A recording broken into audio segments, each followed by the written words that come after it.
It's the end of the series and the end of the homestand for the Cincinnati Reds, who find themselves tied with St. Louis for first place in the National League Central. And they go for the series sweep this afternoon at Great American Ballpark against the Florida Marlins. Thanks for joining us here at Great American. Another sunny, warm day. Paul Keels and the Cowboy, Jeff Brantley, and Homer Bailey back in the fold today.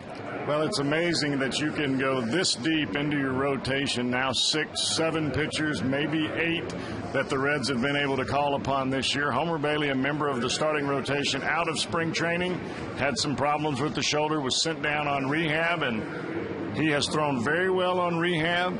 Last game was outstanding, and now here he is today on a Sunday afternoon, and talked to him before the ball game. He says that he feels great. He has had no problems with the shoulder injury when he was down in rehab. He said, as a matter of fact, things are much sharper now that I have controlled what I'm doing from my mechanics to home plate. He said, I'm not trying to throw every ball as hard as I can. He said, I'm just trying to make pitches. And he said, you know, it's amazing. When you make pitches, you get outs and you get them in a hurry. You get a look at what he did in his rehab. Some of those video highlights came from his complete game performance at Pittsburgh earlier this year. Probably his best overall performance of the year. Well, it really was, Paul, and a lot of that was following what Johnny Cueto did the day before. He just went out, threw strikes, kept the team in the ball game, and didn't overthrow. That's the big key with Bailey. If he doesn't overthrow, if he's just nice and smooth with those mechanics, his physical stuff, 96 miles an hour, I think that's plenty. Yeah, that tells you a lot. Anibal Sanchez will be the starter for the Florida Marlins, a guy that's already reached career highs when it comes to a number of categories. Well, he hasn't faced the Reds but a couple of times in his career. He's been in relief, he's been starting, and we'll see how he does today. He's pitched pretty well for the Marlins, but the Reds, they're on a roll. Yes, and the offense certainly has been cranking in the last couple of games. And it's the final game of the series of the homestand, the Reds and the Marlins. Nick Massett will talk about his work out of the bullpen when we continue.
retransmitted in any form, and the accounts and descriptions of this game may not be disseminated without the express written consent of the Cincinnati Reds.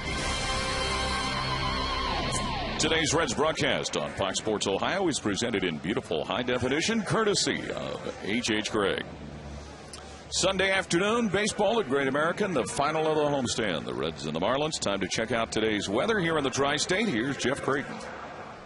Another day, just like yesterday at Great American Ballpark. Hot, humid, hot baseball. First pitch, 89 degrees, 92 by the 7th inning, 92 by that final out. A few thunderstorms are possible. The fish are already wet. The Reds, they're hot. They're sweating. They want it.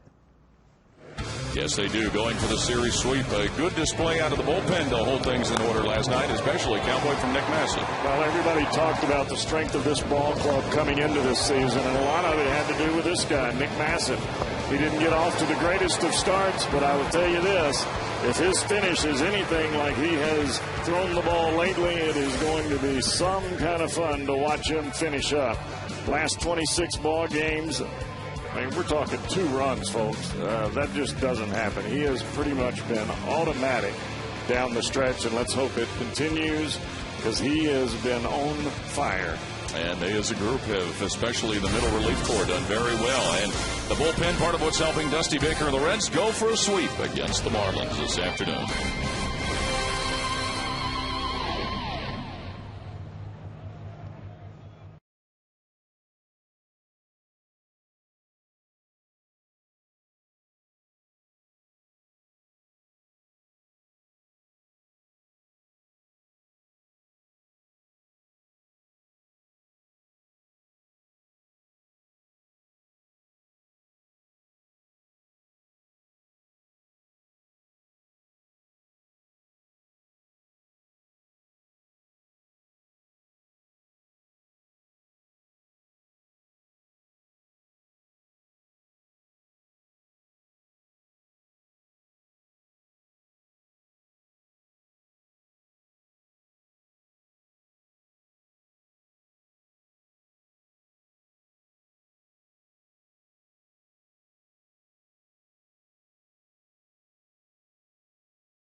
Like a good neighbor, State Farm is there.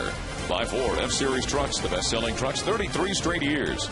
Buy Just for Men for mustache and beard. Keep your edge. And buy Skyline Chili whenever you're feeling good and hungry. It's Skyline time. Game 3 of the Reds and the Marlins here at Great American Ballpark. Everybody getting their game face on. Time to take a look now at the Marlins batting order for interim manager Edwin Rodriguez. Couple of changes, but pretty much the same. We see Emilio Bonifacio at third base, where Wes Helm had been, and Mike Stanton, the youngster, continuing to swing a good bat. Both Stanton and Uggla back-to-back in that lineup, and they're tough outs. They get the ball into the air, and you get a chance for a home run if you're a Marlin fan. Yes, you sure do. Homer Bailey with a guy to be trying to keep the ball in the park. Keeping the ball down, strikes early in the count, and staying away from the base on balls. If he can command the strike zone early in this ball game, he'll get into a rhythm. A lot of that adrenaline will ease out of his system, and he'll be able to get back into a good tempo, throwing strikes, both fastball, breaking ball, and changeup. This would be his first appearance at the major league level since May 23rd, when he went 2 1/3 innings at Cleveland, but then left the game with what eventually would put him on the disabled list, inflammation in his right shoulder. And he starts Hanley Ramirez off with a strike. Homer Bailey, also looking to regain that form that saw him finish 2009 as one of the hottest pitchers in all of baseball.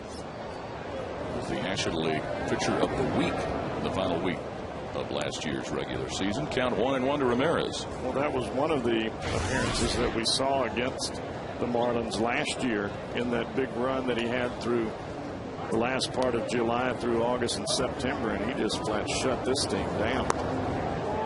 Strike 2 to Hanley Ramirez, who last night was 3 for 5 with a strikeout.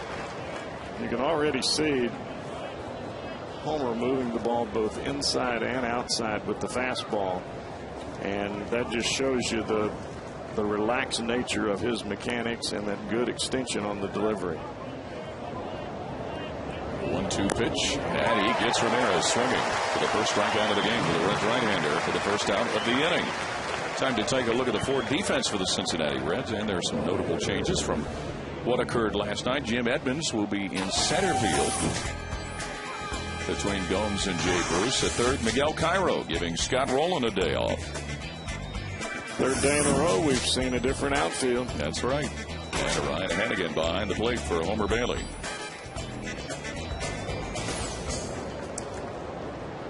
Logan Morrison will be the one-out batter for the Marlins. What's this last fastball to Ramirez? A little bit of late minute life. 95 going from 93 to 95 right on the outside corner. That is challenging the strike zone. Morrison, the young left fielder for the Marlins, takes an inside pitch for ball 2. Watch Bailey as he comes through. He really drives down with this front elbow. See how he's got the two fingers together. It's a four-seam fastball, but at this point you can see how high his elbow is above his shoulder and driving the ball down into the strike zone. Strike 1 to Logan Morrison. A total of 5 rehab appearances at the minor league level for Homer Bailey. His last one was on Tuesday at Toledo for the Louisville Bats. Count is 2-1 to Morrison. Here at the top of the first. Fouls that ball off. That was just one inning in that last rehab appearance. Did not give up a hit, walked a batter, and some of that, Jeff, was in anticipation that the Reds might look. And again, this was before the fight, the Johnny Cueto suspension and Travis Wood being sent down. The thought that possibly Bailey could be used in the bullpen.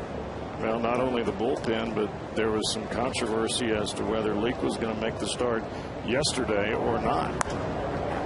Another foul by Morrison. That's a good thing he did make the start yesterday with the way he looked. Did an awfully good job, and just had the feeling going into yesterday with those getting the 5 days rest and being on that same 5-day period each and every day. That's when Mike Leake is at his best, and most pitchers are that way. 2-2 the count to Logan Morrison with 1 out in the inning. Of course, today would have been Johnny Cueto's start. This is day 3 of Cueto's 7-game suspension. And I can remember last year the Reds gave Johnny a couple of weeks off. They put him on the disabled list, let him get his arm back together, and he came back on fire the last month and a half of the season. Made for quite a combination with Homer Bailey the way he was pitching at the end. Well, it was some really good showcasing of young arms, and you can look at this rotation, and you've got Edinson Volquez being the oldest at 27, and the rest of the guys are 24, 22, 23, counting Bailey, Wood, Leake, Cueto. You got an awfully good foundation started here in Cincinnati from a starting pitching standpoint. Logan Morrison continues to stay alive by fouling balls off. It finished at 2009 for Homer Bailey that we keep talking about. In his last 9 starts beginning August 23rd, he went 6-1 with an ERA of 1.70, and twice was the victim of blown saves during that stretch. Well, if we You get that out of Homer Bailey down the stretch here. Better make some plans for October. 2-2 pitch, and that one grounded right at Paul Yanish. Across the diamond, second out of the inning. So Logan Morrison is retired. And today is Interactive Day, where you can ask us your questions for Jeff, myself in the booth here, or for our Reds Live hosts, Jim Day and Jeff Piccolo. Simply go to foxsportsohio.com and click on the #1 story on the front page, all about Interactive Day. Follow the directions to submit your questions, and we look forward to hearing from you.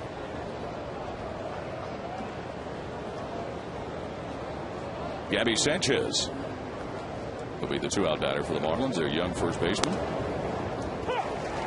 8 most of the time, sometimes 12. That's usually about my limit. We'll do that as Johnny Carson. What is how many scoops of ice cream I like to have in one sitting? All right. Sanchez fouling off last night. The Marlins first baseman was 0 for 3 with a couple of walks. Well, right now for Homer Bailey, he is just flat out overpowering. And a lot of that has to do with the nice, quiet, calm mechanics that he is using early in the ball game. And let's hope that this nice tempo continues throughout. Foul after foul after foul. So the Marlins have yet to catch up with this stuff. Now for Homer Bailey, when he is nice and quiet on the mound, on the rubber, with his mechanics and that soft step back, bringing up the knee in quiet fashion, just nice and calm, and then that just electric explosion gives him even an extra inch or two of reach towards the plate at the end. So an 0-2 hole quickly for Gabby Sanchez. It's almost like a pitching machine where the arm starts to come through. It's nice and slow, and then you're looking at that machine, and then bam, it just fires right by you. It's tough to time if you're a hitter. On top of you in a hurry. The 0-2 pitch. Now 1-2. See, that's the difference. This pitcher possesses a ball that will curve or cut.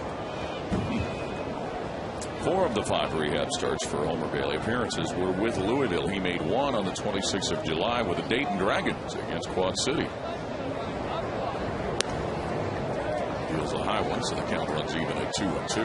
That was a curveball there. That was the pitch that Morrison hit to the shortstop, and it looked as though Bailey tried to get a little bit too much on that one. Man out of Texas getting ready for the break-even pitch. Right back of the box. Gabby Sanchez hustling down the line, and he beats the throw from Homer Bailey.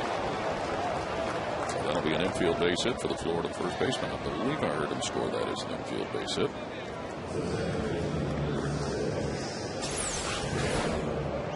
Well, as a pitcher, we've seen this time and time again. The ball looks like it's coming at you at about 1,000 miles an hour, and just tough to make a reaction there. And Homer did a good job just to get some leather on it. Knocked it down, but that would have been a clean base hit right back up the middle had he not put some leather on it. At least he gave himself a chance to make a play. Yeah, had to turn and find it and chase it down. Dan Uggla steps in. Last night, Uggla, 1 of 2 Florida home runs. Drove in a couple, and he was on base 2 other times with a walk. Wes Helms had the other home run for the Marlins. And that one written by the Reds that was pretty much decided thanks to the long home run hit by Drew Stubbs.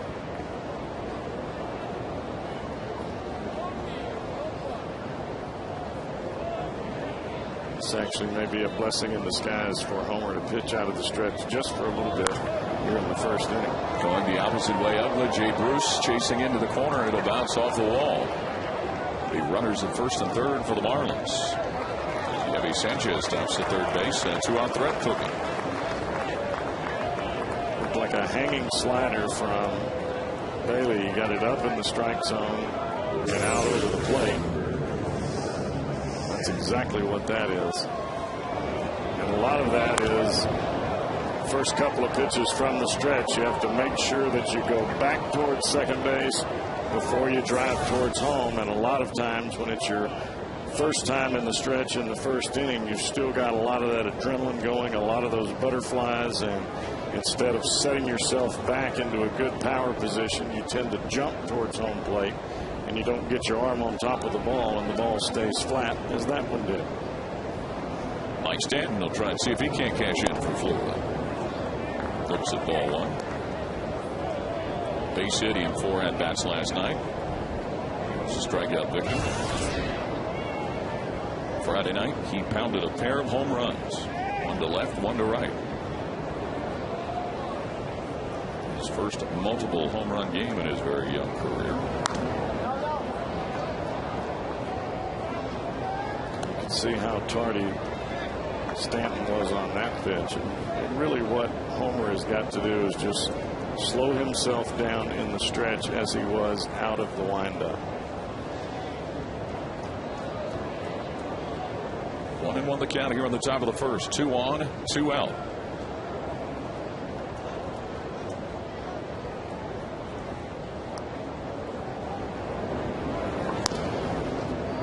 Now 2-1. The accompanying roster move that was made with Homer Bailey being activated today. Juan Francisco was sent down to AAA Louisville, and that was one that Dusty Baker really lamented.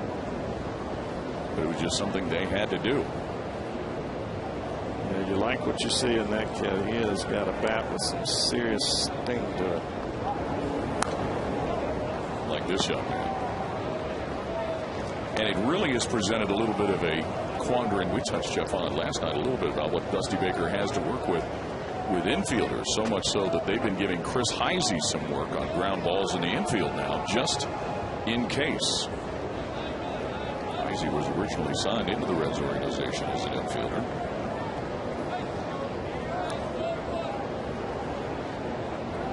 There's a 2-2 pitch from Bailey.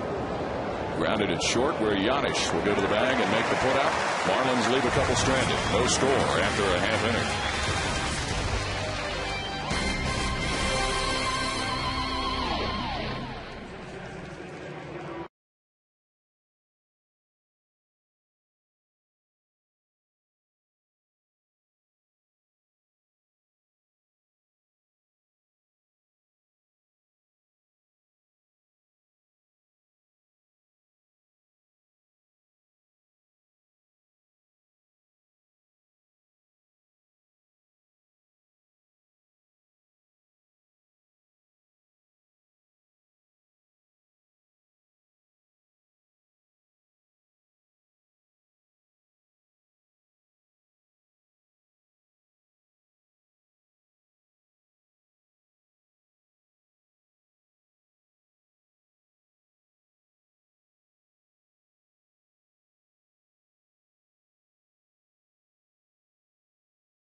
Dusty Baker, who's back in the dugout after having served his 2-game suspension, and some notable changes. Jay Bruce for the first time in a while in the number 2 spot. There you go, Mr. Bruce.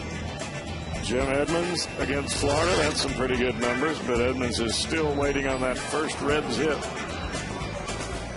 And Miguel Cairo handling third base with Scott Rowland getting a day off. You and I were just talking about that last night, about how valuable Cairo is and has been for the Reds. And if judgment had been just on spring training, and Miggy and I were talking about this yesterday in the locker room, if judgment was just made on spring training, he'd have never made the team. Anibal Sanchez is whom the Reds will deal with. 9-7. His last outing was a winning decision earlier this week in Washington. Out of Venezuela, Anibal Sanchez. And he'll start off dealing with Brandon Phillips.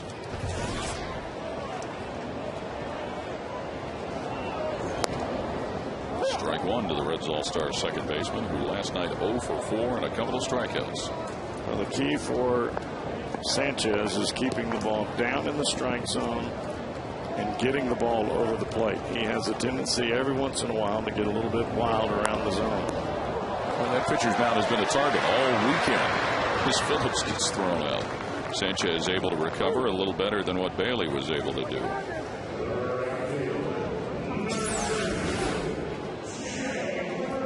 It's a breaking ball there. Phillips looking to try to drive the ball the other way, so he stays on the ball and hits it right back up the box. If not for leather by the pitcher, you've probably got a base hit up the middle.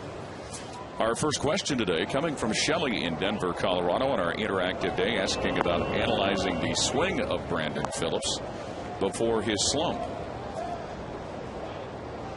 Any thoughts? Why does he hit weak ground balls with 1-2 swings? Well, every once in a while he is trying to guard against the hardest pitch, which is the fastball that's inside. When you're guarding against the pitch inside, you've got to get your hands inside of the ball. This is a breaking ball, and you can see really where Phillips hits the ball. It's out instead of letting the ball get deep. Jay Bruce pops it to left field where Logan Morrison has it for the second out of the inning. Time to take a look at the Ford defense for the Florida Marlins. You saw Logan Morrison out at left handle that fly ball.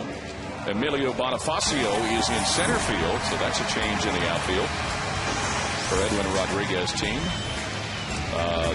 The third base situation.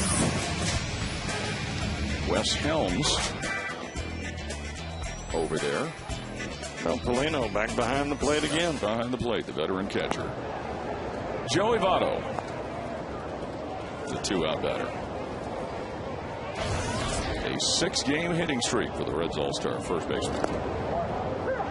And he looks at a strike. A couple of base hits last night, as well as a stolen base for Joey Votto and the Reds' 5-4 victory over the Marlins. And he stole that one easily. On deck is Johnny Gomes. The count 1-2. Well, DJ Rayburn has got a big strike zone today. Sure looks like it. That breaking ball looked up around the chest area, or just below the chest area, I should say. He just throws Votto out of the game. You got to be kidding me. Joey Votto is tossed, and this is the second time this year we've seen this happen. It occurred in Chicago. And Dusty Baker will come out to protect his first baseman, who's been rung up. Just getting ready to say that strike zone looked like you could drive one of those F-Series Ford trucks that we talked about in our opening billboards. Well, that may draw the ire of the baseball office with something like that. I mean, there was no show up, no anything going on at home plate, and then boom, Rayburn throws him out of the ball game. Well, and Dusty Baker, this is his first game back from his 2-game suspension. Well, that is a bad move by Rayburn. Let's take a look at this pitch here, Joey Votto. You see this a lot where a hitter will get back into the box. He's talking to the umpire here, and then boom, he throws him out of the ball game. He wasn't showing him up. He wasn't doing anything other than having a conversation, talking about the pitch prior to that, and he throws him out of the ball game. So now the Reds are going to have to get somebody up to go finish the at-bat. And that ball was a bad pitch to start with. And if you make a bad call, you at least as an umpire have to understand that you're going to get some kind of comment from the pitcher. Wow. Well, Miguel Cairo's already in the game. He's starting at third base. Jim Edmonds, who has played some first base this year with Milwaukee, is already in the lineup as well.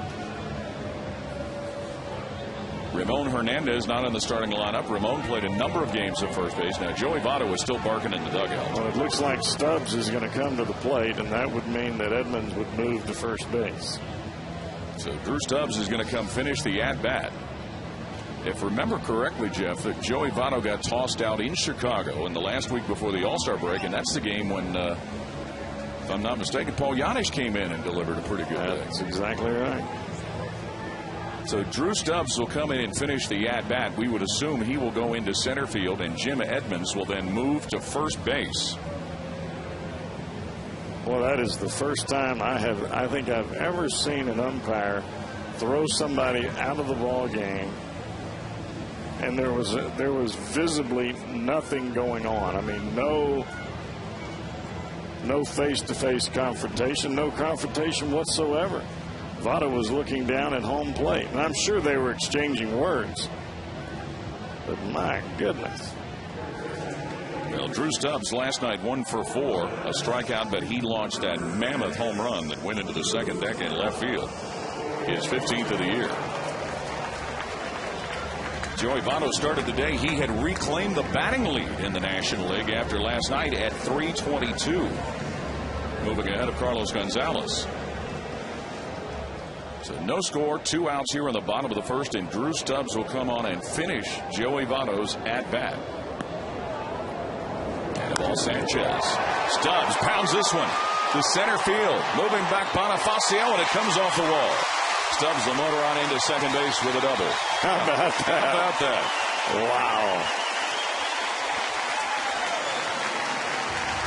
Throws out Votto and a 1-2 pitch.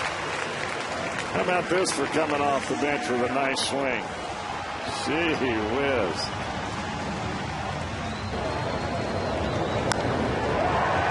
The ball almost got out of here. Almost. Well, that would have been something. 2 out Thunder. Right off the bench. Cold. Yeah. The 11th double, as you can see, in the year for Drew Stubbs. So Johnny Gomes up now. 2 out, 1 on, and the Reds with a threat cooking. Johnny Gomes 0 for 3 last night with a walk against the Marlins. Sanchez throws him a high one. Well, and you've seen a lot more, Jeff, but Joey Votto, you don't generally see him react like that.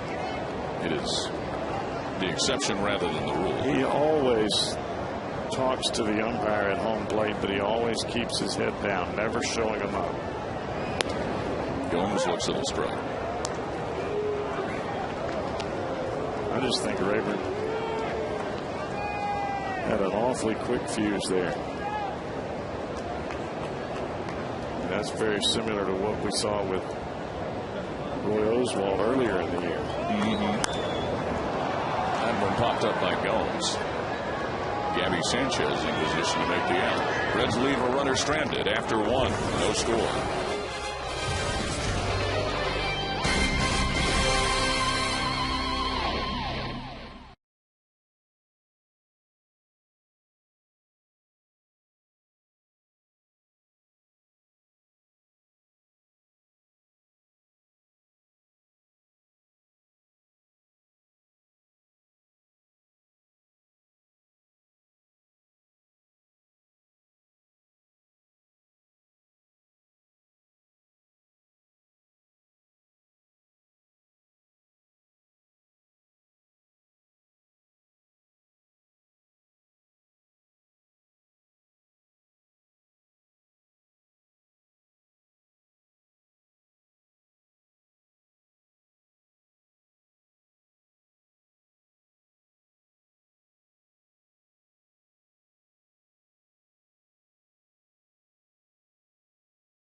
And we just saw it. Joey Votto ejected after that called strike by DJ Rayburn.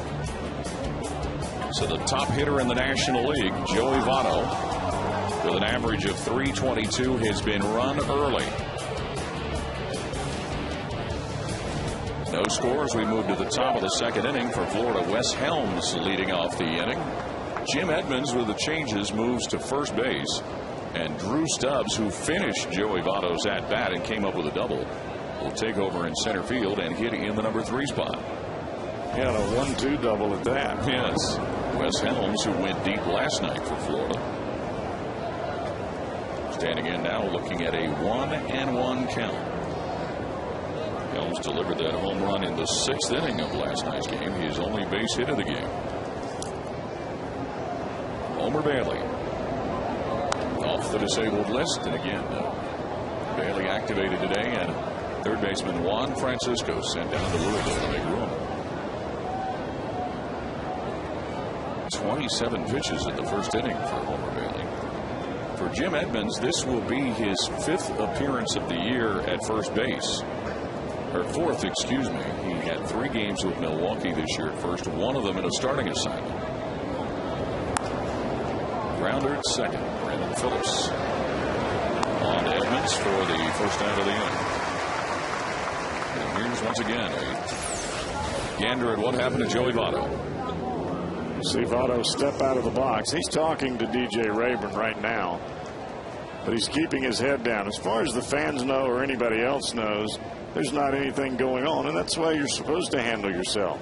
And you see Votto get into the box. This is about the time he gets tossed, and he didn't show him up. He didn't embarrass him. He didn't do anything but just say that he disagreed with the call. Emilio Bonifacio, the one-out batter. And that is something that happens all the time. It's not something that is brand new that just happened just now. Every hitter has things to say about a pitch or a call or whatever it may be as you get into the box. As long as you hold your head down, you're all right. Yeah, try not to show the umpire up. Yeah, and I mean, that was about as textbook of not showing up the umpire as you could get. I mean, I've seen guys do it way worse than that and still in the ball game, but of course that's with a veteran umpire. Bonifacio has appeared twice in this series, each of the first 2 games as a pinch hitter. He doubled on Friday night's game. Now behind in the count 1-2. Pretty good split finger right there from Homer Bailey.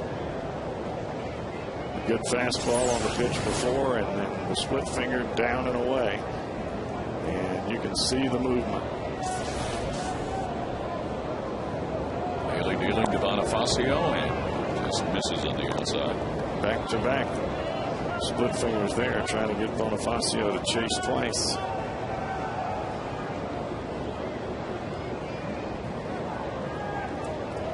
Bonifacio with a triple in last night's game, and he's now worked the count full.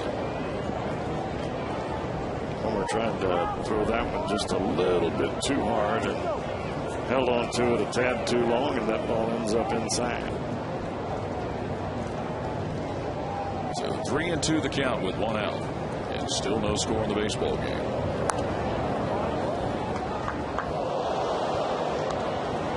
There have been a lot of foul balls in an inning and a half here today.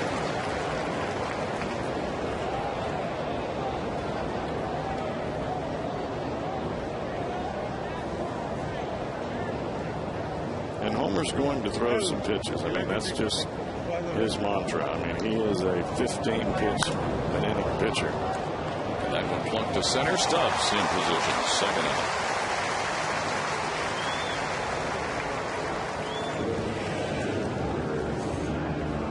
Ronnie Paulino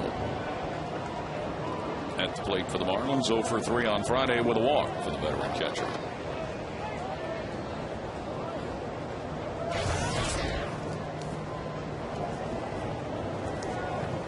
Look at Paulino's numbers. We talked about it on Friday. He has been in a free fall with his batting average since the All-Star break.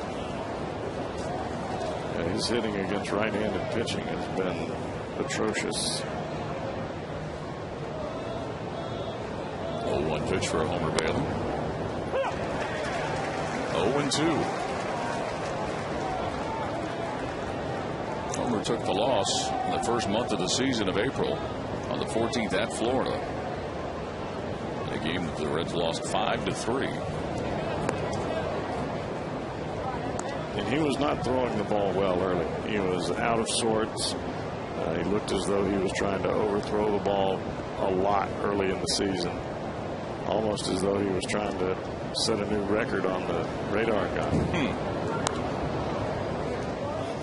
And And that 4-game series in April saw the Reds win the first 2, lost the last 2, and then went from Florida to Pittsburgh and got swept by the Pirates. It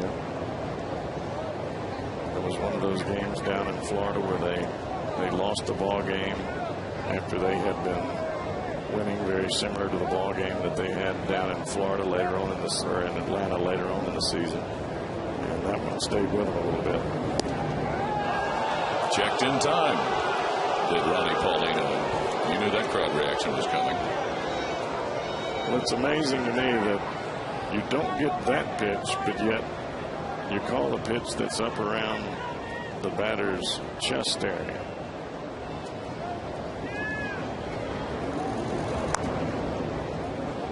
And another foul by Paulino.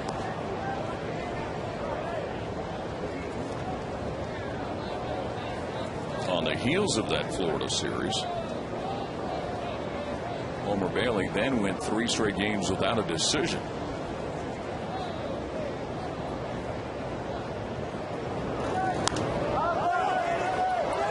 Sky-high pop that could end the inning. Hannigan has it. And then take care of business. No score, Reds and Marlins after an inning and a half.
McCrancy of Lawrenceburg, Indiana, will win this beautiful new Tundra on display at Great American Ballpark.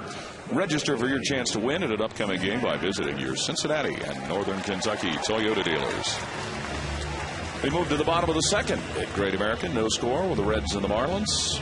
Florida, couple of base hits, 1 for Cincinnati. Jim Edmonds will be the leadoff batter and still looking for his first base hit in a Reds uniform. Jim Edmonds moving to first base after the ejection of Joey Votto with Drew Stubbs, going into center field and finishing Votto's at-bat. And Anibal Sanchez delivers ball 1 on the opener to Edmonds. Acquired on Monday in the deal with Milwaukee for outfielder Chris Dickerson. I have a good feeling for Edmonds today. I think he's going to have a good ball game today. 0 for 9 in a Reds uniform, but certainly Reds fans know what Jim Edmonds can do. Yes, he is, safe to say, the twilight of his career, but he's a guy that's been in pennant races, and he's a guy that's been delivered big plays offensively and defensively. And more of our interactive questions from our viewers today. Frank in Franklin with our next question. When, if ever, do you think Joe Nuxhall will be inducted into the Baseball Hall of Fame? Go on record right now saying it's 2 years too late. Yeah, I would have to agree with that. Swing and a miss. Edmonds goes down. I don't know that you can ever predict how those things are going to happen. It's so difficult mean, even when guys do go in, you wonder what took so long. Well, and we have a lot of understood bias about the old left-hander, Joe Nuxhall. Longtime player with the Reds, of course, the youngest player ever to appear in the majors at age 15. Many years behind the microphone, calling Reds games on radio. He has been on the ballot for the Ford Frick Award for the baseball announcers category the last couple of years. Miguel Cairo with a grounder. Gabby Sanchez gets into Anibal Sanchez for the second out. And that is meant as no disrespect to the two gentlemen who have gone in the last 2 years. Dave Niehaus with Seattle and John Miller with the Giants and of ESPN. But John Nuxhall certainly has been what Reds fans had to connect them to baseball, and especially in those years, Jeff, when you didn't have that many games on TV. Right. And, you know, I would imagine that somewhere along the line he's going to go in. I think there were a lot of people that really wanted to see Joe go in while he was still alive. And I don't think that there's anything more humbling than to be go into the Hall of Fame while you're still living and breathing. You know, when we were out in Oakland for that earlier series on the West Coast, as Ryan Hannigan is batting, Joe Morgan did a game with us out there with Chris and I, and Joe Morgan talked about how helpful it was to him facing left-handed batters when Joe Nuxhall was still throwing batting practice. There you go. And how Joe still could get some pretty good movement on what he was throwing out there. Well, there was a lot more that Joe did than play baseball or sit behind the microphone. I can assure you of that. His influence on the community, his influence with the players, his influence throughout Cincinnati. Ryan Hannigan in an 0-2 hole. The ball scores through. Joe with a foundation that deals with education up in Butler County. Still very active and very involved. And his golf outing. You know, his son still raises money for it. His son Kim was up here passing out invitations to us earlier this season, and in a great event. So to answer the question, Frank, and we hope that Frank and Franklin, we hope sooner rather than later. Yes. After getting behind 0-2, Ryan Hannigan now 2-2. Frank and Franklin. Frank and Franklin. I wonder how many times you could say that fast before you messed up. Frank and Franklin. Frank and Franklin. Hannigan checks. And in time.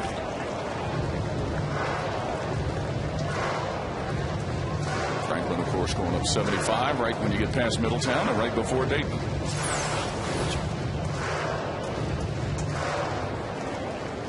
Did he go? No, he just held it just in time. You sure? Just barely. Trying the opposite way and a foul by Ryan Hannigan. It is amazing the offensive output that both of these catchers have been able to put up over the season, playing in tandem with each other. Both have spent a little bit of time on the disabled list. We were talking about that in last night's game with Hernandez, and this is the other part of that dynamic duo. Hannigan plunks that into center. Base hit. So he will be on board. Another 2-out hit for the Reds. Yes. Looked like that ball got in on Hannigan a little bit, as he is fighting to shoot the ball the other way and guard for the breaking ball. You have to look for the hardest pitch, and you have to look for it middle away. If the ball's inside, you just have to trust your hands to be able to do what Hannigan did there, and that is get inside the ball and push it right back up the middle. Homer Bailey, or excuse me, Paul Janisch, the shortstop, the 2-out batter. Homer Bailey is on deck. Paul Janisch maybe with the most impressive at-bat of the night for the Reds last night. Saved that long home run by Stubbs with the suicide squeeze bunt he put in. Amazing. And the ball appeared to be headed to his kneecap. I think it would have hit his kneecap had he not bunted it with the bat. What was even more surprising is the fact that it was a perfect bunt. And this one popped up. Hanley Ramirez will put it away for the final out of the inning. After 2 complete, no score, Reds and Marlins.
slugging duty during the course of the game.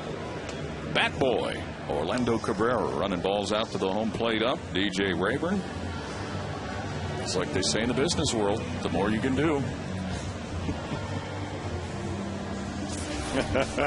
And one of the more jovial guys you see in a clubhouse before the game, Jeff. He's always smiling, always seems to be in a good mood. That's why he's out there on the bench. He's keeping the guys loose and ready to go. Anibal Sanchez, the pitcher, will start off the top of the third for the Marlins against Homer Bailey. Sanchez 5 hits in 38 at-bats on the season.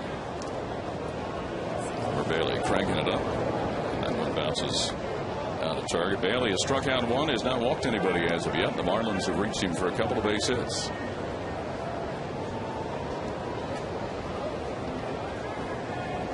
Sanchez, a 26-year-old from Venezuela.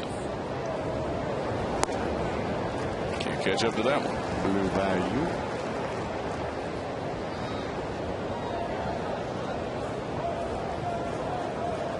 Homer Bailey back off a minor league rehab stint. Had 5 games within the Reds minor league system.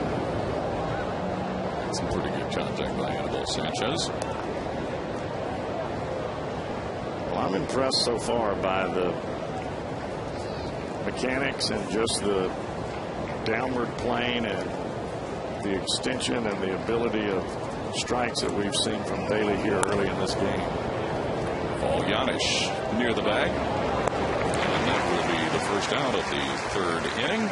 Time now for our Geico Direct quote, and it comes from Mike Leake, who got the victory last night, talking about the walks, but he was trying to do what he could do to keep the Marlins batters off balance. And as we said, Jeff, last night in the postgame show, it looked a lot like the Mike Leake we saw in the first half of the year. Well, I thought he threw the ball very well, and he made sure that he, for the most part, kept the ball out of the middle of the plate. He kept the ball on the corners. He threw a lot of strikes.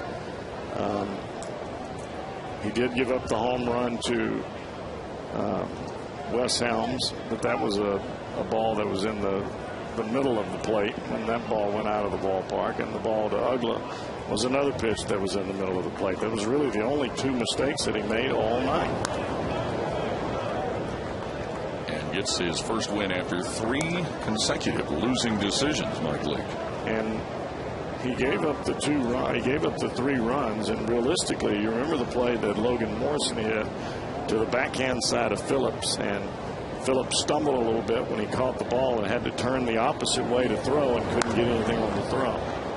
Hanley Ramirez finds himself behind in the count 0-2. And that was one of the things that allowed Morrison to reach base, and then you turn around a batter later and Ugla hits a cookie out of the ballpark.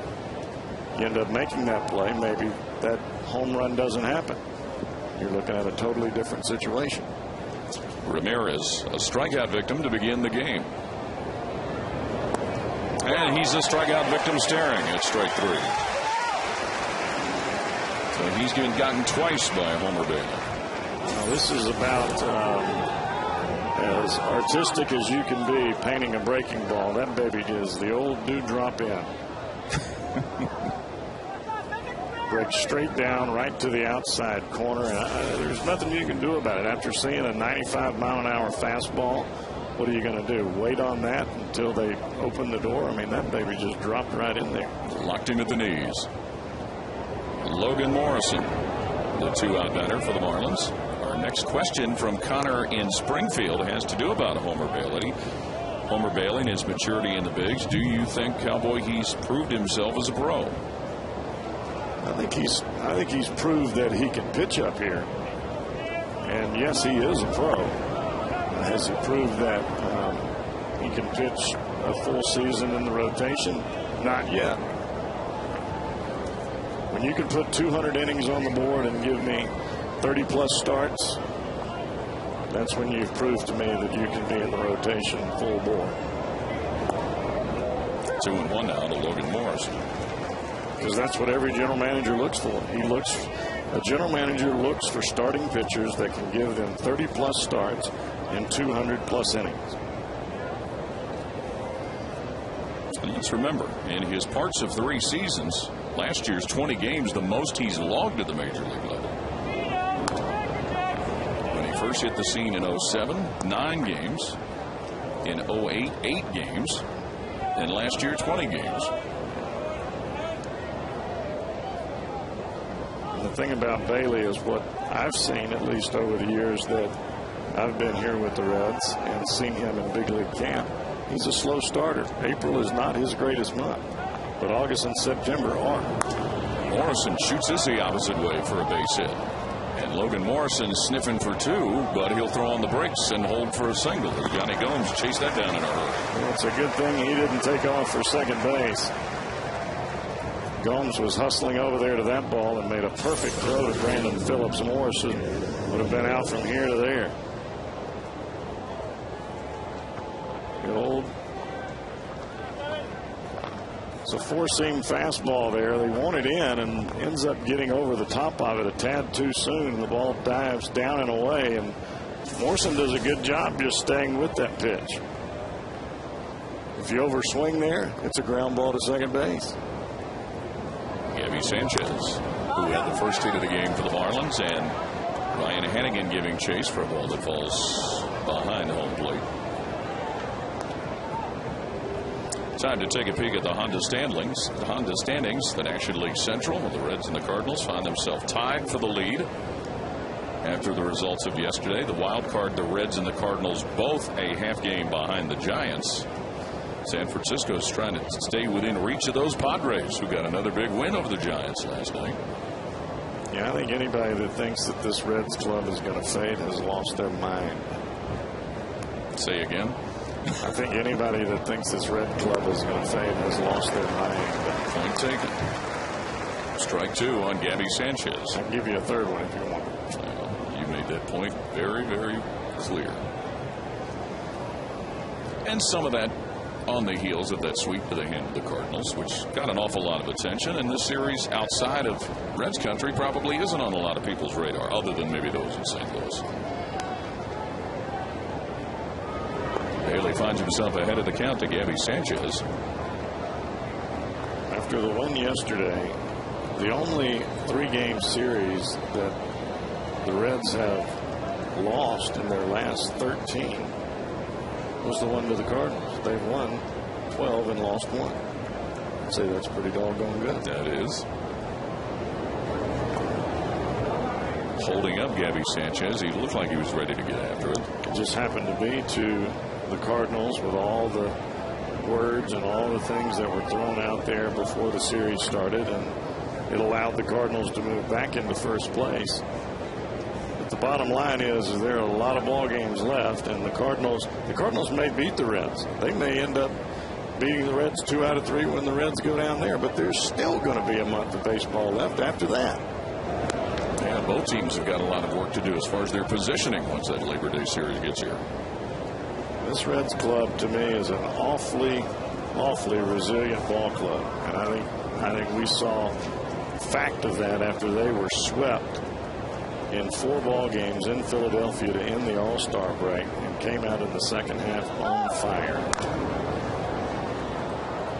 The Cardinals and Cubs will go at it again today in St. Louis.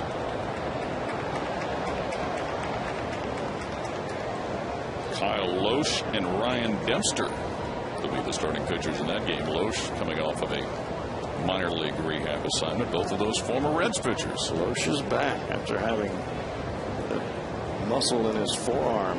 Really, I'm not exactly sure what they did. Sanchez to right. Bruce backing. Got it. Side retired. Marlins leave a runner stranded after 2.5. No score.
TV today to see every Reds game live or on demand on your computer. Visit Reds.com to order and get more details. MLB.tv. Baseball everywhere.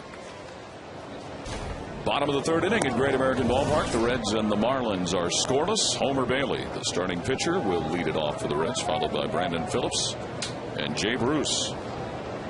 Homer Bailey on the year, 3 hits in 13 at-bats. Was that Mr. Doug Flynn that stuck his head in here? Just got to see Doug Flynn after having the surgery, and he is looking good and feeling good.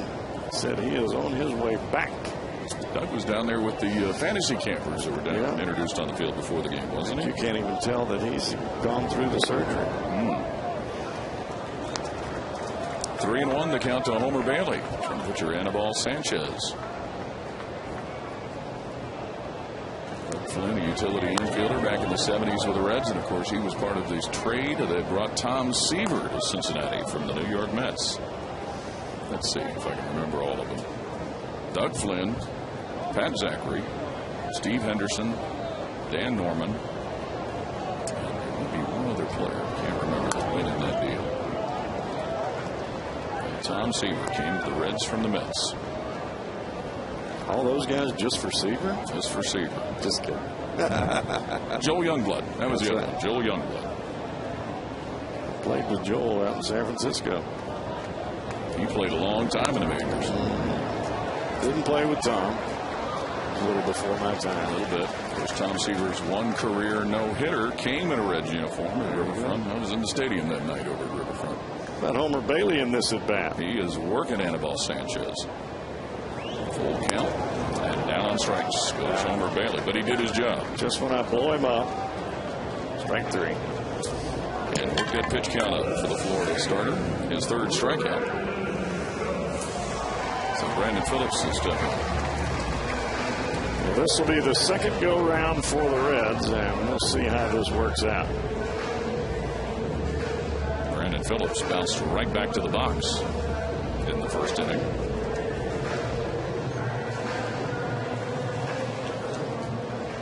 You know, we mentioned that Chris Heisey had been working out in the infield just in case there was something in the way of an emergency situation needed. Dusty Baker today did say that, you know, the other option, and we talked about it a little bit last night, would be also to slide Brandon Phillips to shortstop if need be.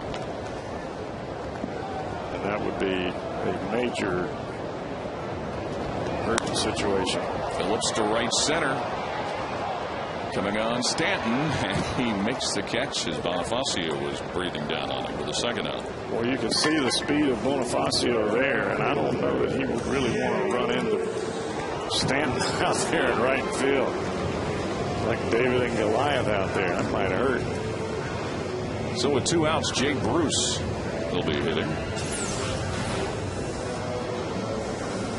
Fastball. Phillips gets under it a little bit. Look how fast this little guy's running over here. Hey, oh, man, that would hurt. Yeah, you take it, you take it. We can only guess, too, that Stanton was clearly calling for it so that Bonifacio would peel off. This is the first time this year that Jay Bruce has hit in the number 2 spot in the batting order. He has done it 17 times previously. And he has a .319 average hitting in the number 2 spot. A couple of homers and 12 RBIs. And a base hit into right field for Jay Bruce. And wanted to follow it up by saying that is the best average he has by any position in the batting order, with the exception of when he has appeared in the number 9 spot as a pinch hitter. Fastball, middle in. Bruce just drops the head to it.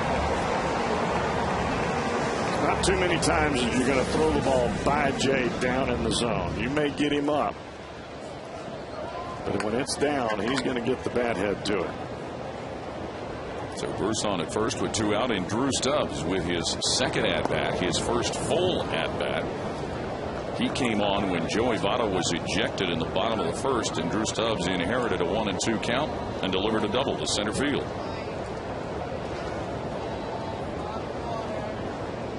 Absolutely smoked the ball into the second deck in left field last night. Oh.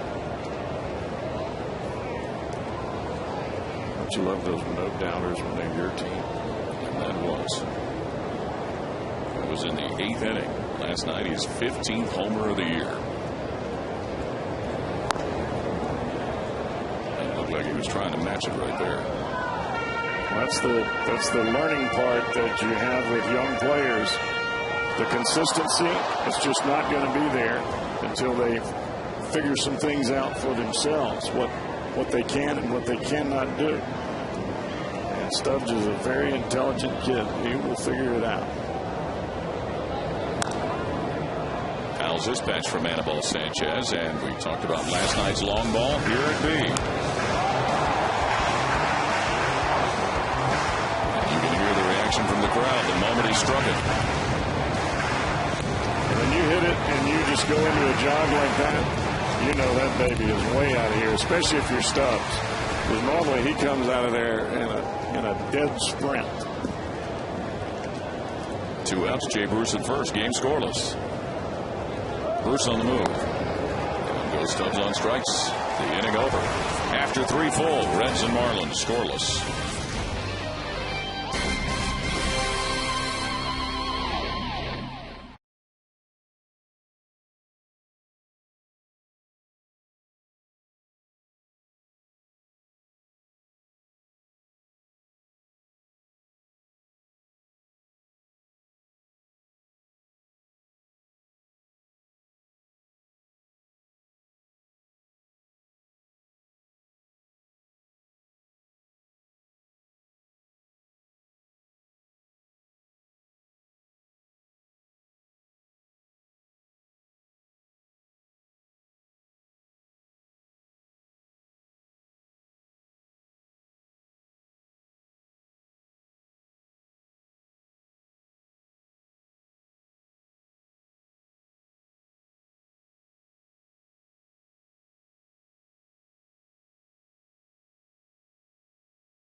Win the Tundra at Great American Ballpark.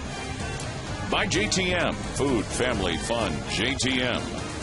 By Geico. 15 minutes could save you 15% or more on car insurance. Visit us at geico.com or call 1-800-947-AUTO. And by GMC. We are professional grade. Reds and Marlins are scoreless as we move to the top of the 4th here on a warm, sunny Sunday afternoon at Great American Ballpark. Homer Bailey will start the 4th by pitching to Dan Uggla, then Mike Stanton, then Wes Helms. Bailey with his first start after being activated following 5 minor league rehab appearances. You can see Uggla in the box. He stands with an open stance so he can cheat for that ball inside a little bit better, and he really keeps that bat moving to keep those wrists loose. The base hit in the first inning for the Florida All-Star second baseman. Uggla homered in last night's game. When Uggla drops the bat on the baseball, it's almost as though he's chopping down on a piece of wood. That's what gives that backspin to the baseball and lets it continue to carry out of the ballpark. Bailey's 1-1 pitch, now 1-2. We talked about it a few times over the weekend, but Uggla, the franchise leader in the history of the Florida Marlins, with 148 home runs. Remember, this is a franchise that's only been around since the early 90s. He doesn't get cheated, that's for sure. He doesn't. Holds those hands high, keeps them moving, kind of rocks back and forth in the box. And if you're a pitcher, you do just what Homer Bailey did there. You try to freeze him out a little bit. Make him stiffen up. He wants to stay loose. Uggla wants to stay loose by continuing to move. You want to freeze him out from a pitching standpoint. Snagged out of the dirt by Ryan Hannigan. Count is even at 2-2. Those 148 homers by Uggla, all since 2006, leads all major league second basemen.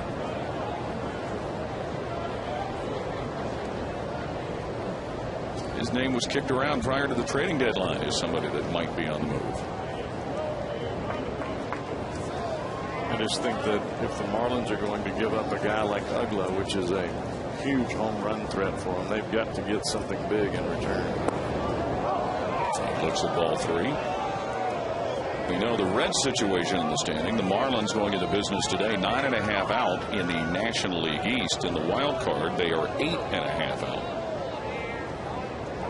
Bailey was trying to get Uggla with that same curveball that he got Hanley Ramirez back in the 3rd. And Uggla breaks his bat on a 3-2 pitch. Paul Giannis there to gather it for the first out of the inning. So a piece of broken lumber. Time now for our AT&T trivia question today. Since 1940, who is the only Reds player to lead the National League in stolen bases? Throw a few hints out. I had a chance to see the answer.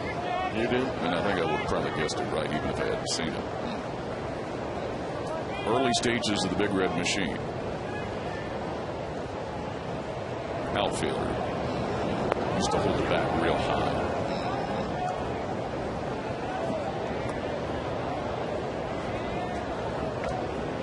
Leave it alone after that. Suffered a major injury that cost him most of the season after that year that he led the National League in stolen bases. Are his initials BT? There's a distinct possibility they could be. I know how you love to get trivia answers right. Listening to you on the radio over there with Marty. If I get one right in a week, it is celebration time. I thought you scored a touchdown. It's a 12 scoop night. 12 scoop night with a slab of ribs if I can get one of them right. And a great big food coma after that kind of thing. Sleep like a baby. Mike Stanton ended the first inning as he grounded to Paul Giannis, who made the put out by stepping on the bag at second. This kid, who's shown some great power, shows a good eye right there. Pretty good pitch. 2-0 curveball and a 2-1 slider, and it just did miss outside. This guy's sitting dead red. Nice pitch. Yes, it was. Curveball and then back-to-back breaking balls. And you're back even with the count. Now, if you're Homer Bailey, you can go anywhere. You can go in, you can go out, up. Here's the payoff pitch. Got him looking. That's money pitching right there, folks. You get down in the count, you got a guy standing at home plate, just sitting on your fastball, looking in, trying to take you out of the ballpark. You put 3 breaking balls out there where that fastball ends up, and then you drop a 94-mile-an-hour heater on him after 3 consecutive breaking balls that comes back to the corner and splits it. 3rd strikeout of the day for Homer Bailey. The other 2 both have come at the expense of Hanley Ramirez. Wes Helms. And not only by throwing those breaking balls out there, even though one of them missed, but you lead the umpire out there.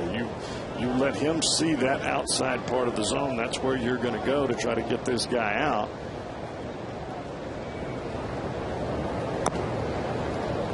And that's bounced foul. And by leading the umpire out there, you make sure that he's not going to miss that call when you make your final pitch at 3-2. Or at least you hope. Yeah. At least he stays with it, because that ball started off the plate and ran back to the corner. 0-2 to Wes Helms. He delivered a home run last night for the Marlins.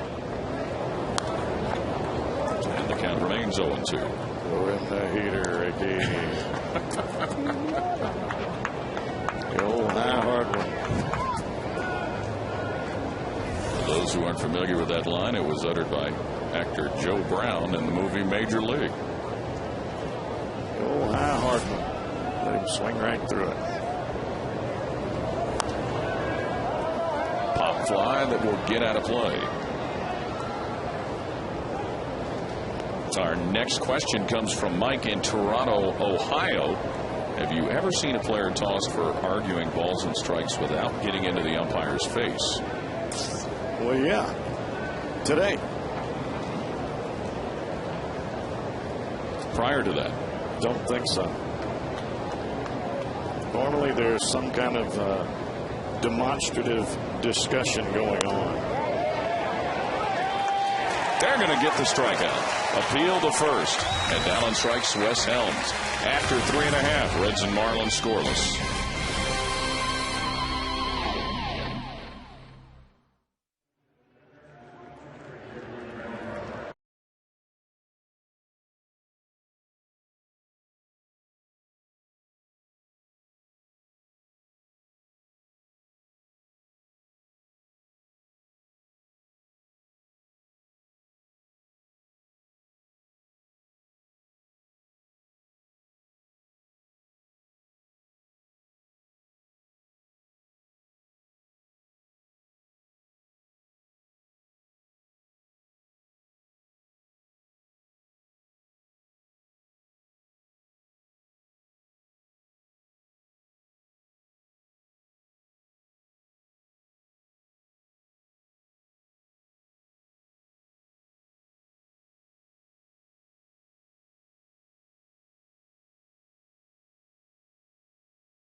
Head north of the border to take on some of the best Canadian universities. Don't miss your chance to catch the Cats in preseason hoops tonight and tomorrow night at 7 on Fox Sports Ohio. Pick will be tuned in for that, watching his Big Blue UK Wildcats. Reds and Marlins are scoreless. We move to the bottom of the fourth here at Great American Ballpark. Johnny Gomes will be the leadoff batter for the Reds. Gomes will pop up to the first baseman. Let me correct what I said earlier. That actor is James Gammon, who said throwing the heater, Ricky. I think the character he played in Major League was Joe Brown. No, he said, throw him the heater, Ricky. Johnny Gomes looking for a heater. Gomes is looking for home run number 99. And has been. So he can settle back down into his regular stroke. He has had a tough time since that 99 number came up. Round to the Helms at third, through the wickets. A fumble. Who's going to get it? So Gomes will be on at first base.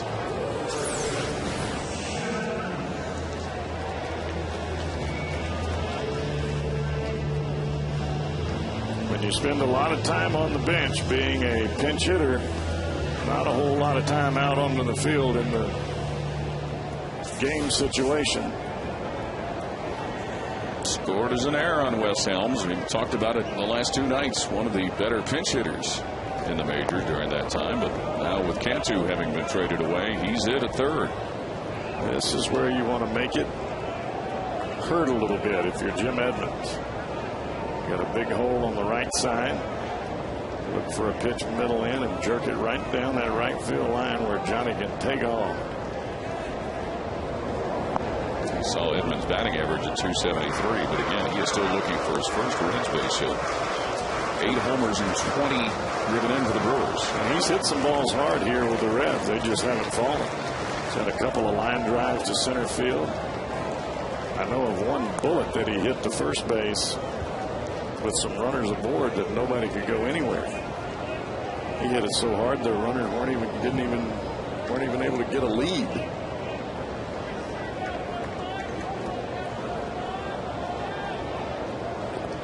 Some attention being paid to Johnny Gomes over at first, where he has 3 steals in 6 attempts on the year. Well, I predicted a good day from Edmonds today, and after that first strikeout, I'm sticking with my prediction. All right.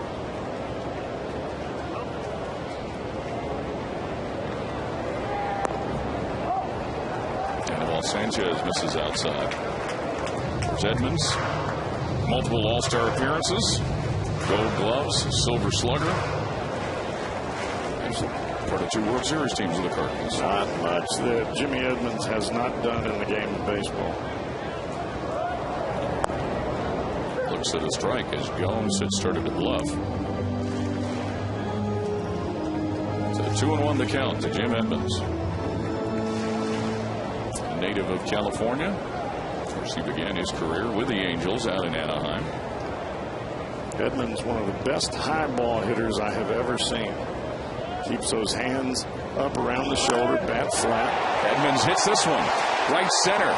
Back to the wall, and getting it is Bonifacio, and they got a shot at doubling off Gomes, but the throw's offline. What a grab by Emilio Bonifacio. Oh. And my prediction was just about to come true. Just about. Oh, man, that's highway robbery. What a catch. How did that little cat get up there? Great timing. Man. It's like what we've seen Jim Edmonds do over his career. Well, Jim has robbed so many people over the years. I guess it's only fair that he would get robbed every once in a while. I'm sticking with him for my pick to click. And he did make solid contact on that. And that was a high heater, too. For some reason, the ball that's up, he handles so well. And I guess it's because he stands with his bat flat behind that left shoulder. Miguel Cairo looks at strike 1 after having bounced out to the first baseman Sanchez. And had Bonifacio's throw after making that grab been a little more on line, they had a decent chance at maybe doubling Gomes off at first. Bonifacio plays a lot of different positions, but his normal position is usually at second base. You don't have to make too long of a throw from the old second base area. We saw him at third at the end of the game last night. Miguel Cairo comes into this game having hit safely in 3 of his last 5. It was a week ago today in Chicago that he started at second base. Seen him most of the time at third and at first. Cairo to right center on an 0-1 pitch. That one being chased down by Stanton. He's got it for the second out. Another question on our interactive day. Mike out of St. Louis with our next question. As you see Johnny Gomes over there at first base with Gabby Sanchez. Do you think Yonder Alonso will make it to the majors as a Red, and at what position? And you talked about half hour before the game, Jeff, about how he's been tearing the ball up down the middle. He really has, and ultimately I think Alonso will come to the big leagues with the Reds. I think he's going to have an opportunity to win a spot. I think it's going to be in the outfield, probably in left field. And being a left-handed bat, it puts a lot of left-handers in this lineup. Our interactive game today brought to you by the Emmy Award-winning Fox Sports Ohio High School Football Game of the Week, sponsored by Grange Insurance. Ryan Hannigan, the 2-out batter. But I have always maintained that if you can hit, they'll find a position for you. And that cat can hit, and he believes he can hit. He is a very confident young man, not cocky, not over the top. He just believes that he can hit the baseball and that he was born to hit. And a lot of hitting is mental. And if you believe you're good at it, well, you're probably going to be all right if you've got the tools and the physical acumen to do it. And he certainly has shown it at the minor league level. He has hit everywhere he's been.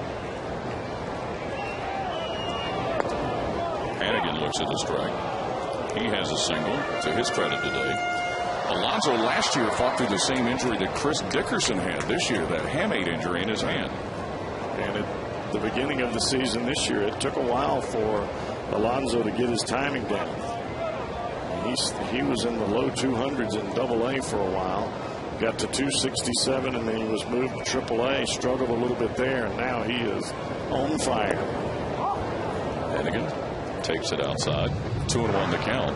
And the thing about Alonso that is different than most left-handed hitters, his power is down the left field line, not the right field line. Okay. I mean, he can drive the ball the other way as good as anybody I've seen. Kind of like Joey Votto? Yes, but even more so towards left field. Joey can pull those breaking balls, but Alonso more the other way. Strike again to Hennigan to run the count at 2-2. And I think that's what really keeps the strikeout numbers down for Alonso, is that he has the ability to wait longer, let the ball get deeper into the strike zone before he makes that decision. Johnny Gomes at first, reached on an error by Wes Helms, the third baseman, and then a couple of fly ball outs by Edmonds and Cairo. Edmonds was close to being a home run, but Emilio Bonifacio jumped up over the wall and snatched it. Tell you who Alonso's swing reminds me of, or I should say it the other way around. First baseman for the Padres. Oh, really? Yes. Adrian Gonzalez. Hennigan to center. But Bonifacio positions himself to make the third out of the inning. No score, Reds and Marlins after 4 full here at Great American.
Last night, his 15th of the year, and it proved to be the game-deciding run in a 1-run victory for the Reds. Our Coors cold, hard blast. I know that Cordero was happy that he hit it. Yes, he was. As were the many fans who were sitting in the house last night, a crowd of 37,445. And what a weekend it's been at the Turnstiles, a whole week, we should say. It's awfully nice to, as a player, to come to the ballpark and have this many people in consecutive fashion coming to the ball games to support you, especially on a day like this where it's hot and you're dragging, and the fans make the difference. Emilio Bonifacio, the leadoff batter. Correct something I said earlier. Mentioned that he had a triple last night. It said so in the Florida Marlins game notes, but that was not the case. He was on with a walk, and he ended up scoring. Later on, as he came in as a pinch hitter, he did have a double on Friday night. And playing short was Cairo at third. Throws Bonifacio out for the first out of the inning. Time for our AT&T trivia answer. Our question, which we gave you a short time ago. Who is the only Reds player to lead the National League in stolen bases since 1940? And after he gave enough hints, you should have figured out it was Bobby Tolan, who had 57 of them in 1970. That was after he had led the team the year before with 26 of them. And in 1971. I believe it was an Achilles injury that Bobby Tolan suffered, and it cost him the whole year. Came back in 72 and was part of the team that went to the World Series, but was never quite the same. Yeah, you blow out the Achilles, you're going to hurt you. That's where all your power comes from, those legs. Ronnie Paulino with a foul. The amazing part when you start thinking about those stolen bases, a few years after that, Joe Morgan with 67 steals in both 1973 and 75. Dave Collins was 79 of them in 1980, and then Eric Davis in 1986, 80 steals.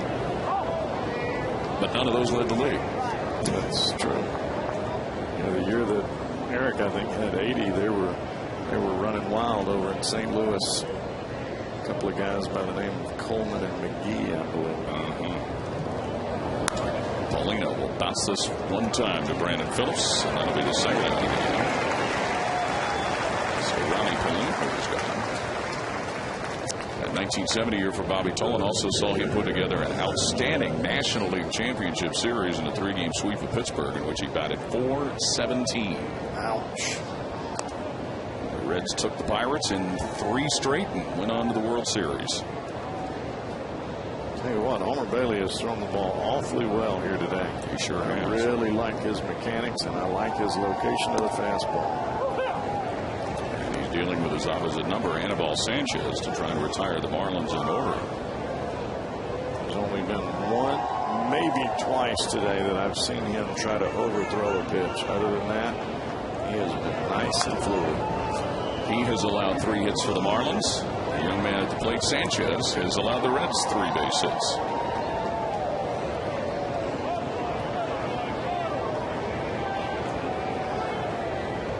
What kind of a nice problem is this for Dusty Baker and Walt Jocketty of the Reds, with all these starting pitchers that at times have shown very good stuff?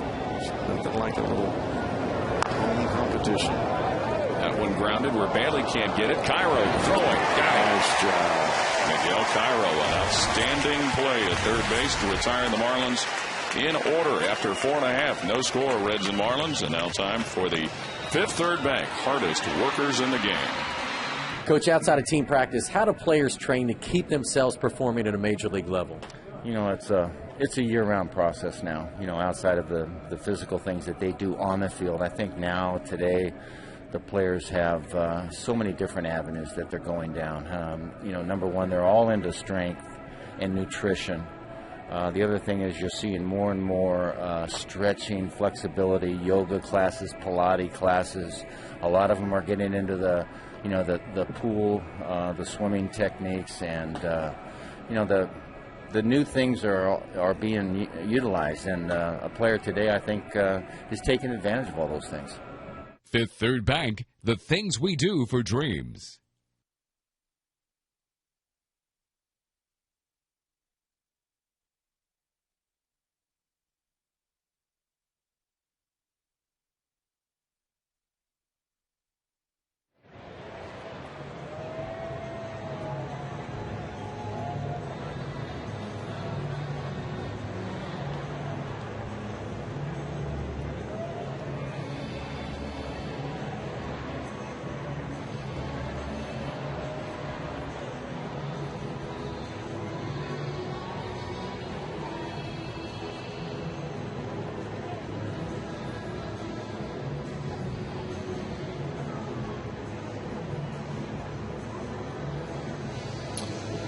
From Brandon in Delhi, Ohio, when you showed Homer at Exmo, it appeared he was looking up at the ball in his hand. He's really not looking at the ball. He's looking up into an area that may be nothing. They may be not looking at anything. This is more concentration. What you're taught as a pitcher is to zone in on your target as you get your sign. You go into your windup and you look away from the target. And then at the last second, you could see that as he released the baseball there. Right as he released the baseball, he was zoning in right on the target. So what you're doing is you get your sign, you visually straight to the target with your eyes. As you start your motion, you look away from the target. As you come to home plate, you pick up the target again, and instead of having to stare at the target the whole time, which a lot of times for kids will inhibit their motion to home plate. You don't have to stare at it the whole time. You envision it right before you start, you look away, and then you pick it up right before release point. And I tell you, for the kids that have a difficult time throwing strikes, staring at the mid all the time, try that move right there, and you'll pick up a lot more strikes per innings pitch. Homer Bailey, 89 pitches, 63 strikes this afternoon. Reds and Marlins are scoreless as we move into the bottom of the fifth. Paul Yanich to lead the inning off. And let's not forget about what Anibal Sanchez has done on the mound. He has kept the Reds off balance thus far, and that's really what it's about. Yanich squaring to show a bunt. And both pitchers today, both Homer Bailey and Anibal Sanchez, have been very confident and very, very successful in throwing their secondary pitches for strikes. Homer using both the split finger and the curveball. Sanchez using the slider and then coming back with that lightning quick fastball at 95 that you see there.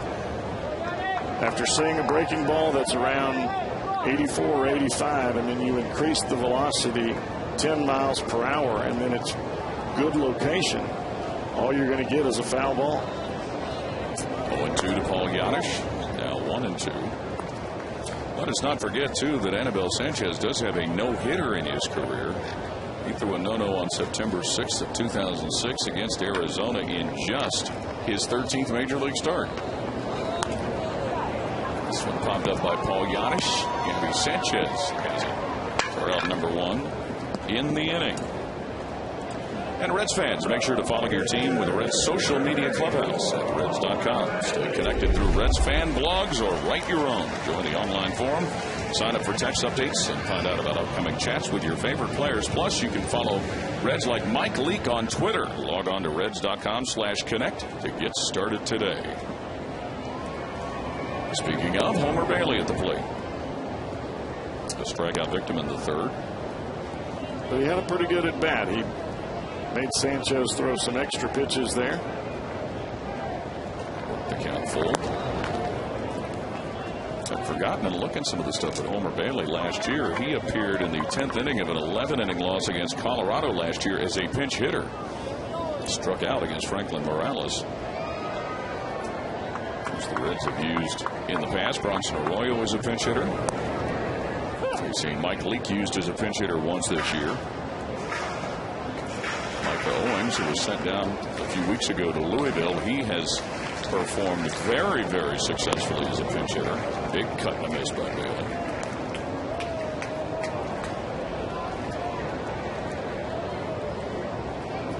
Count 2-2 with nobody on and one out in a scoreless ball game.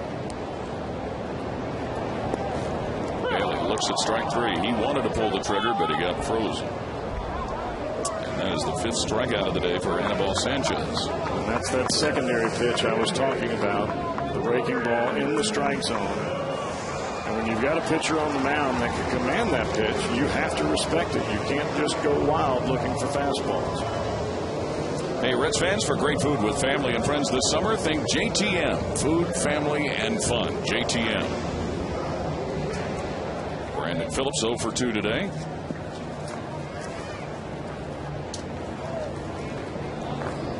Anibal Sanchez starts him off with ball 1. Brandon 4 hits and 1 RBI on the homestand.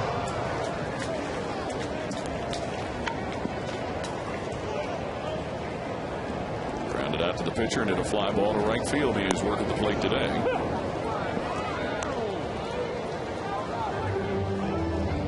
Brandon is due, and you know he's going to make somebody pay.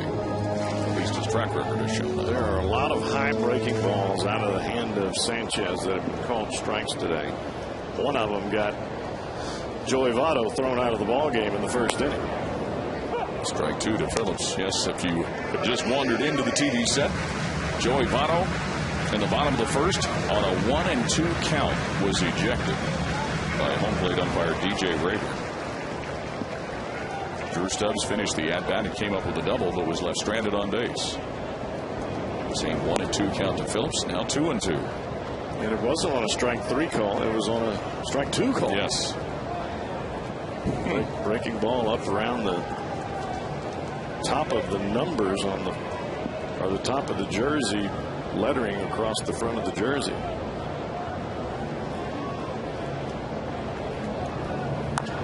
Phillips golfs this one just off the side of the mound, and he'll reach first base. Infield single for the Reds second baseman. Boy, that is some bad communication there by the Marlins, if there was any communication at all. Helms coming for the ball. See, that's where Helms makes the mistake. Helms is going laterally. He's going towards second base, towards the shortstop. You can't do that. As a third baseman, your line is straight across the mound towards first base. If you have to go laterally, you leave it alone. That's because the shortstop is coming straight in to get the baseball. So Brandon Phillips on that infield single on at first with 2 out. Jay Bruce. On Friday night, Jay Bruce hit his first homer since June 30th, stamping a career high 35-game homerless streak.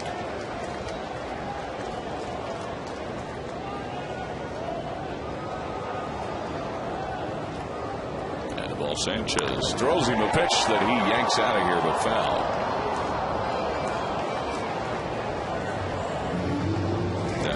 Was his 11th of the year. This looks like another one of those hanging breaking balls, and Jay just hammers it. The first time this year, the 18th time in his young career that he has hit in the number 2 spot in the batting order. We've seen Paul Yanish there, Orlando Cabrera, Lance Nix a couple of times within the past week. Miguel Cairo's even been there. 1-1. Phillips at first, Bruce at the plate, and Anibal Sanchez pitching.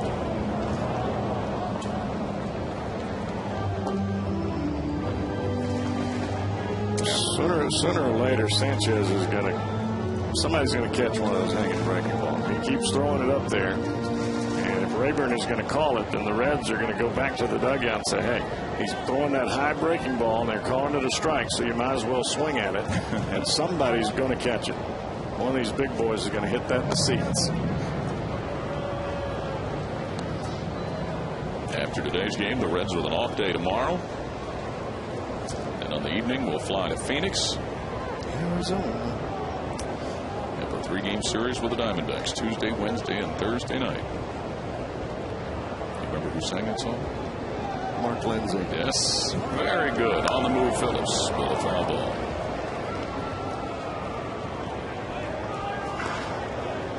Otherwise known as Paul Revere and the Raiders before that. There you go. You're too young to know that stuff.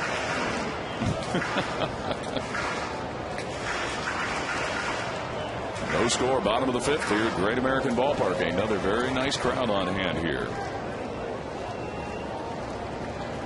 Been a nice week at the turnstiles for the Reds. And they'll be back at the end of the month to host the Chicago Cubs after a 9-game 3-city West Coast trip.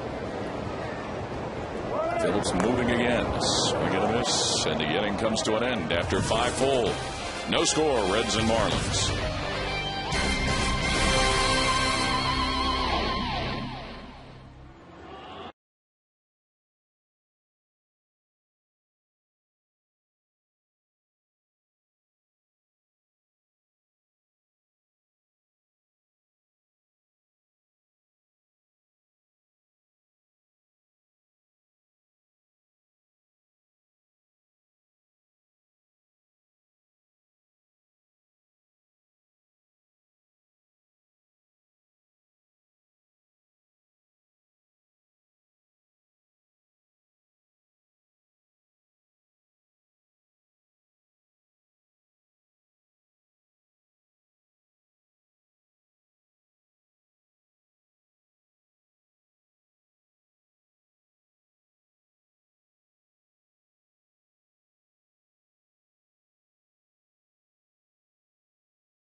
Fox Sports Ohio, Jim Day with you, right next to a very hot and steamy Reds dugout. Time now for a Meyer text poll question, and all knotted up atop the National League Central. So out there, down the stretch, what's your biggest worry down the stretch about this Reds team?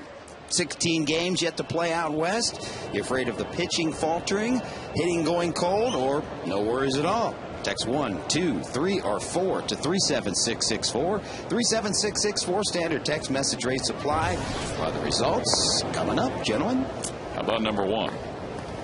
Since they're getting ready for 9 out west. There you go. It has been tough sledding for the Reds as of late out on the west. Hanley Ramirez 0 for 2 to lead off the top of the 6th for the Marlins against Homer Bailey. Some of the early results of the Meyer text poll. A lot of people thinking the same thing.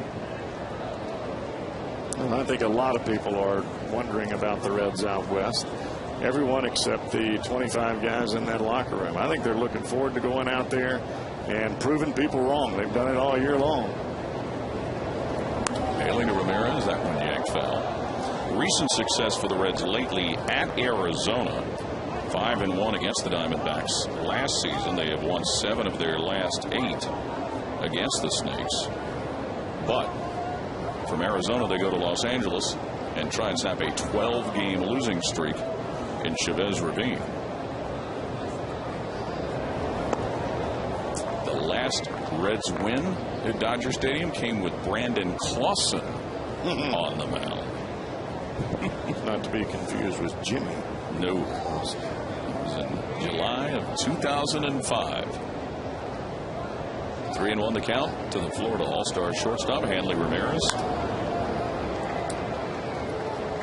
Brandon Phillips gets it for the first out. So far tonight or this afternoon for Homer Bailey, he's used 4 different pitches. The fastball that he keeps both fingers on the top, thumb straight underneath. The split finger, which we've seen to the left-handers. He splits right across the 2 seams, the thumb right underneath the baseball.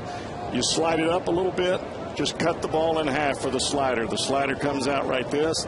A full turn to get to the curveball, straight over the top with the fingers down, thumb up. Ball straight down. That's the pitch we've seen the most from Homer today. He's looked very good today, Homer Bailey on the mound. Working on Logan Morrison. 1 for 2. Bounce out to short and a single. Very nicely done. And what's amazing for Homer is he's been able to control them all in the strike zone. He has struck out 4 Florida batters.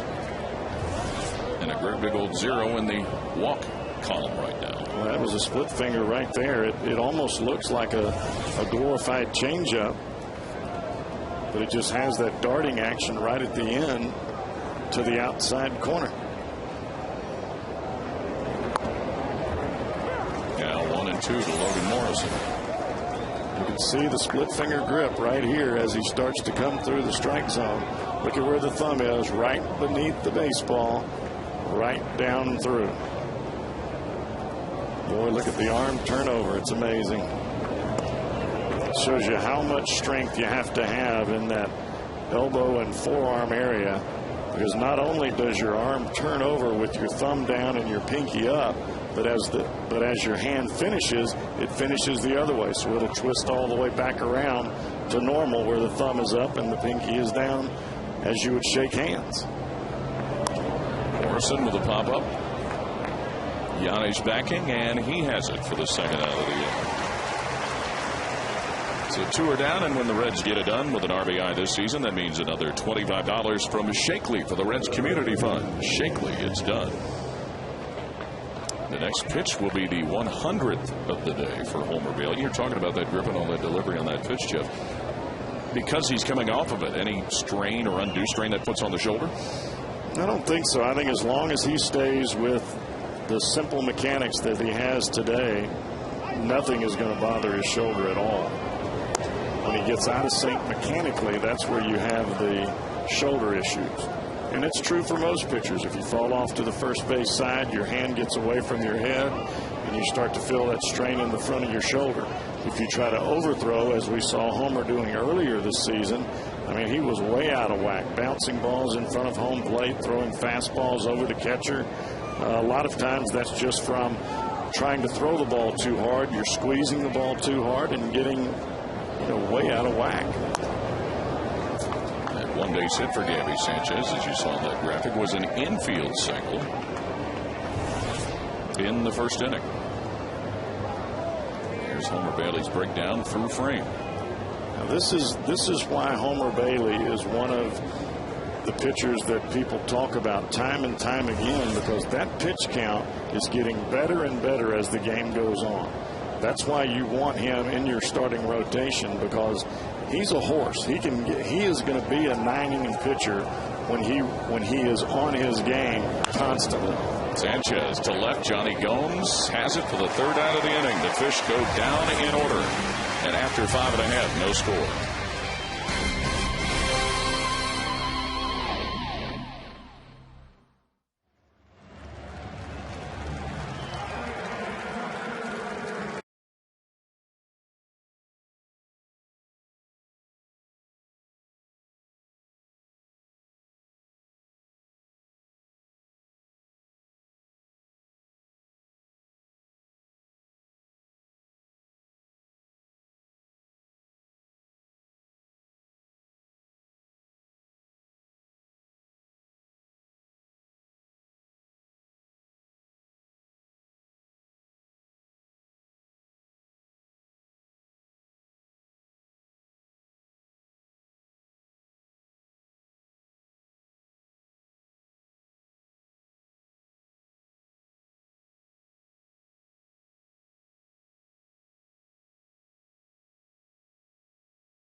By Jim Edmonds, looked like it was headed out, but Emilio Bonifacio with a grab over the yellow line. Our Coors Light Freeze Can brought to you by Frost Brewed Coors Light. Nice grab. It's highway robbery. And might this be the end of the day for Homer Bailey? I would imagine so. When the manager comes and gives you a hug or a handshake, you're done. And a job well done, I will say. Coming back and throwing the ball he did today. No walks, 4 strikeouts, 3 hits, 6 innings. Impressive. Well, you're talking about a guy that down the stretch last year, and I'm talking about from July all the way to the end of September, he was flat out unbeatable. Yes, he was. And if that's the case, got a lot of options. During that stretch, from August 23rd to the end of the year, 6-1 with a 1.70 ERA. Logan Ondrusek getting loose in the bullpen with the Reds and the Marlins scoreless here in the bottom of the 6th. Meanwhile, in St. Louis, Derek Lee has homered again for the Cubs. Well, I hate that. And Chicago with a 2-1 lead over the Cardinals in the 3rd inning. That's in St. Louis, too. In St. Louis. Shit. You know, Derek Lee has not had the season that you probably would expect, but it'd be a nice weekend for him to get going. He had a homer yesterday. Yeah, he did. Whereas I think it was 3 for 4 as well. And slow it down when they come in here in the end of the month.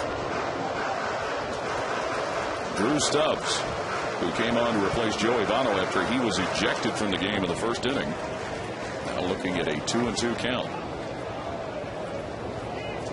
Anibal Sanchez has matched the results on the mound, thrown up by Homer Bailey. Count is now full to the Red center fielder. The Reds and the Cardinals tied atop the National League Central Division standings, with the Cards losing yesterday and the Reds winning last night. Down goes Stubbs on strikes.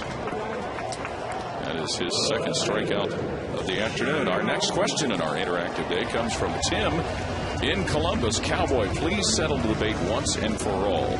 Kansas City, Texas, or Carolina barbecue? Debate. The debate is I like all of them. How about that? The thing that you have to realize is if you're from Texas or from Kansas City or from Carolina, well, obviously you think your barbecue is the best. But if you are a barbecue connoisseur, as I claim to be, and I know that I am because I've eaten them all, they're all good. And that's why you have different types of barbecue, so you don't have to eat the same thing every day. Monday, you'll have Kansas City.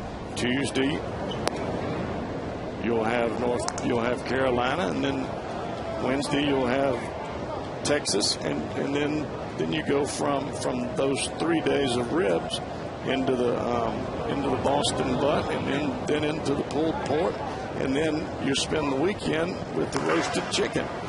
Bryant's in Kansas City is pretty good. It is. I do like them all. Like them all. I do like them all. We did have another question, Cowboy, from Nate in, I believe it was Villa Hills, Kentucky, Park Hills, Kentucky, excuse me. How did you get the nickname Cowboy? I got that nickname from Lenny Harris when I was playing here for the Reds. And for some reason, I guess wearing the cowboy boots and the blue jeans to the ballpark every day. And Lenny was from Miami, and I guess they don't wear cowboy boots down there. I don't know, but he said every time you go out there and save a ball game and give that fist bump, he said you look like a cowboy riding off into the sunset. That was Lenny Harris. Lenny Harris. And so that's just kind of how it stuck. All right. 1-2 the count to Johnny Gomes. And let us say, while we were addressing the barbecue, there is some very good barbecue here in Cincinnati. Yes. World-class classic barbecue. While we're on that subject. And in Columbus, too. I got an email from some folks that are in competitive barbecue, and I've lost the email. And there was an invitation that went with that, and they were on the Barbecue Pitmasters. I can't remember the name. But would you please resend that email to me, because I'd love to have some of that barbecue. A walk to Johnny Gomes, the first walk given up by Annabelle Sanchez on the afternoon. Stay tuned to FS Ohio tonight, because directly following the Reds Live postgame show, we will be airing a 2-hour broadcast of the Pro Football Hall of Fame Enshrinement Festival Timken Grand Parade from Canton, Ohio. It's a one-of-a-kind celebration. Jim Edmonds, 0 for 2, and had it not been for that outstanding catch by Emilio Bonifacio, we would have had a home run. He's still my click to pick. All right. Pick to click, whatever you call it. You know what you mean. Still looking for his first Cincinnati Reds base hit, Jim Edmonds. That would have really made me look good if he had a homer right there. Oh, okay. What if he hits one here? Be strong as new rope. I like that. Stolen from somewhere. Strong as a 4-day-old chicken gizzard. Swing and miss by Edmonds. Try him again. I'll get through it. Sorry. No, that's a good one. There you go. No score. Bottom of the 6th here at Great American Ballpark. Still considering your barbecue connoisseur resume. Gomes on at first after the first walk of the day from Annabelle Sanchez. It's the third start for Jim Edmonds since he was traded to the Reds from Milwaukee. Keep in mind, too, Jim Edmonds did not play with anybody last year in 2009.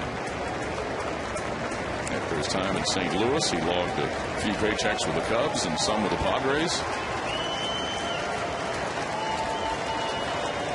Behind in the count. And gone on a strikeout from Annabelle Sanchez. His 6th strikeout of the afternoon.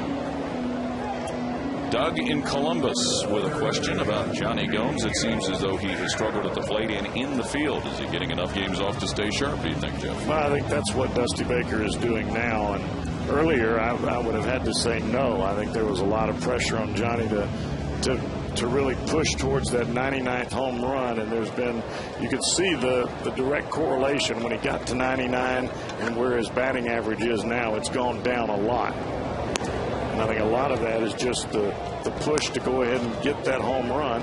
And everybody runs into that. When you're at some semblance of a milestone in your career, you want to just get that out of the way and then go back to playing. And hitting a home run is no easy task, and it's especially hard when you're trying to hit a home run. Miguel Cairo, 0 for 2 starting at third today. He looks at a strike. When you look at Alex Rodriguez, one of the best players in the game, he got to trying to hit the 500, 600 home run, and it took him almost 50 games to get there. And then yesterday, it's 3 home runs in 1 game. Go figure. Yeah. Well, Johnny Gomes at mid-June was on a tear that had him looking like a possible all-star candidate. And then when the Reds made their first West Coast trip to Seattle and Oakland, that's when it really kind of slowed down.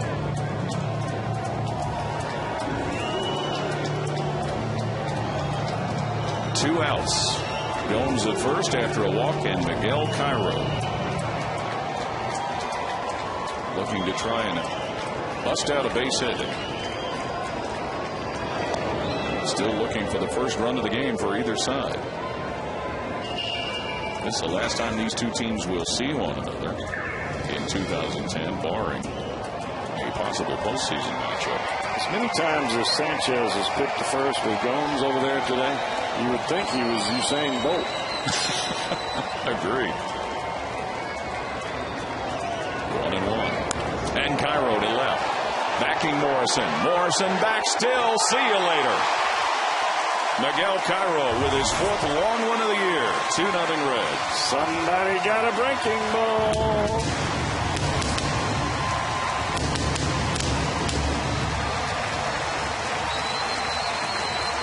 A veteran hitter in Miguel Cairo. Here's the breaking ball, and there's the home run. Check it out. Hanger, banger. Cairo stayed right on it. A breaking ball right in the heart of the plate, and this one just spins up there like a cement mixer. Crushed. Cairo now has hit safely in 4 of his last 6 games. And boy, don't you know that Homer Bailey is happy right now. He's going to get a chance to get a win out of this after a great afternoon of pitching. Third out hit by Ryan Hannigan, but Miguel Cairo goes deep. Home run number 4 to left field. A 2-run shot. 2-0 Reds.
Find out what's possible with the nation's fastest 3G network, AT&T. Rethink possible.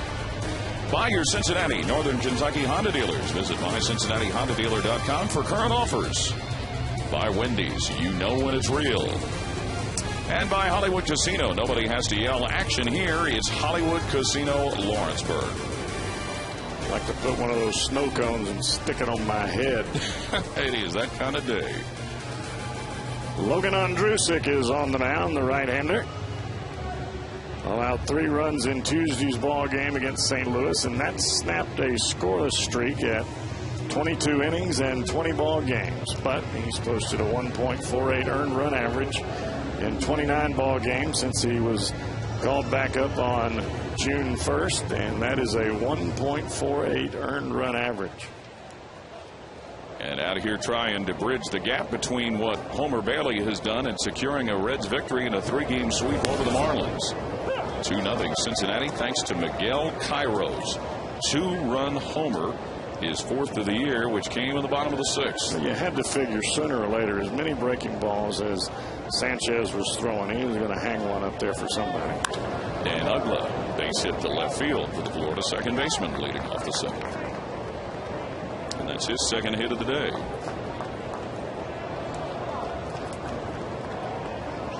You were talking with Miguel Cairo before the game or earlier this week about if the decision on who was going to make the roster was based on spring training, it might not have been him. Well, guys like him would never make it. You get very little playing time because you're a non-roster veteran. Everybody's looking at the young players.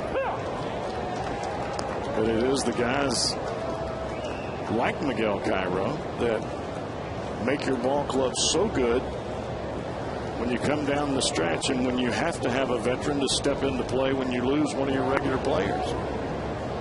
Like Stanton at the plate. Cairo in his 15th major league season.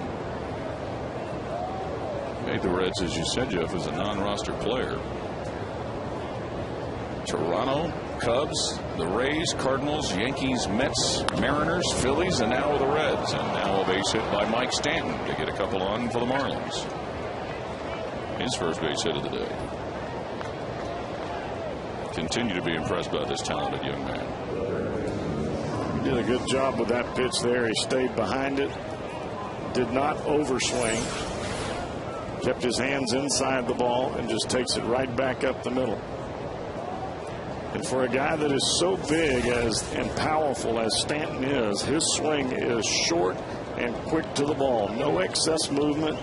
Not a whole lot of herky-jerky. He just takes his hands straight to the baseball and throws that bat head out there. Allows him to extend on pitches that he can get to. And when he has to be quick, as in a pitch like we just saw there, he gets right to it, takes it right back up the box. Wes Helms, the next batter, and Helms pushes this one to where Joey Votto in foul territory has it for the first out. Surprising there that the Marlins did not bunt Helms and move the runners into scoring position at 2nd and 3rd and at least try to tie this game up with a base hit from Bonifacio. Edwin Rodriguez, the interim manager, he took over when Freddie Gonzalez was relieved of his duties earlier in the year. Rodriguez, a former player with the Yankees and the Padres in his major league career. Logan Ondrusek dealing with Bonifacio while Nick Massey is getting loose in the bullpen. We don't know what Florida will do when it comes to the managerial job for 2011. Will Edwin Rodriguez be considered? Might somebody else surface to take over that team with some good young talent? Their scouting system in Florida is among one of the best. Of course, this is a team that, since they've been in existence since '93, I believe is their first year, they've won 2 World Series titles. But really amazing that the first one they won, back when they basically bought themselves a pennant with Bobby Bonilla and the likes. Then they blew that baby up. And then they got back there again and won with Jack McKeon. And then blew it up again. Matter of fact, Sanchez was one of the guys that ended up coming over in a trade for Boston when they had dismantled and sold away a lot of their experience for that second World Championship. He was part of that Beckett trade. Yes, he was. Mike Lowell was part of that deal, and Guillermo Mota. Bonifacio. Oh, that's some big-time pitching right there, people. In with the fastball. Try to speed the bat up of Bonifacio, and then you drop that cutter down under his hands. Good night, Irene. 5th strikeout for the duo of Reds pitchers, in the first for Andrusic. He went fishing. So Ronnie Polino, the catcher, will be the next batter. And I think right here, Hannigan just wants to make sure that he and Andrusic are on the same page when it comes to getting out Polino. You're in the part of the ball game where you just don't want to give away runs. You want to make every pitch count to every batter that comes to the plate. Paulino 0 for 2. Couple on with 2 out. For Andrusic, since he was called back up from AAA Louisville, an ERA of 1.48 in 29 appearances since that roster move was made on the 1st of June. How's that Coca-Cola? Outstanding. Oh, didn't miss by much. Burt Badenhop is getting loose in the Marlins bullpen. We've seen him once before. Last night. Andrusic from Shiner, Texas. Facing a 2-0 count to Ronnie Paulino. We talked about Jack McKeon and Tony Perez, the connections between the Reds and the Marlins. If you remember when the Florida team first came into existence in their expansion draft, you remember who they plucked away from the Reds? Trevor Hoffman. Yes, they did. He went on to have a pretty good career. Not bad. No. It was not bad. Reds had him as a shortstop, and Florida has him as a Hall of Fame closer. Frozen. Not good. Not good. All 4. You just walked a guy that's hitting under 200 against right-handers. And since the All-Star break. So now we'll have a pinch hitter come to the plate for Florida. Chad Tracy will pinch hit. He appeared in Friday's game as a pinch hitter. So Anibal Sanchez is done, but Chad Tracy coming up to bat, and Brian Price, the pitching coach. See, this is the situation, Paul, that when you're pitching out of the bullpen and you have runners at first and second base, and you got a hitter like Polino at the plate that you know is not hitting the ball very well, or at least you should know that when you get out there. What happens is you get so pumped up after the strikeout from Bonifacio that you lose a little bit of your aggressiveness and your adrenaline because you spent so much to get Bonifacio out. Then you relax too much as you're facing the right-handed hitter Polino, and then you end up missing out of the strike zone, and the worst possible thing that could happen, you end up walking him. Now Tracy, you see his numbers with the bases loaded. 3 career grand slams. Starts with a strike, and he was a strikeout victim in his pinch hit appearance on Friday night. 2-0 Reds with a lead, but Florida, thanks to a couple of singles in the walk, they've got the bases loaded against Logan Andrusic. Well, this has now become the biggest out of the game. Strike 2. Look out down there in the ball. Well, that's where Andrusic likes to go against left-handers. We saw it against Bonifacio. He kept pounding him inside. And then he dropped that split finger or cut fastball down and in for the last strike to get him on the strikeout. Let's see what we got here. 0-2. Logan Andrusic in relief of Homer Bailey.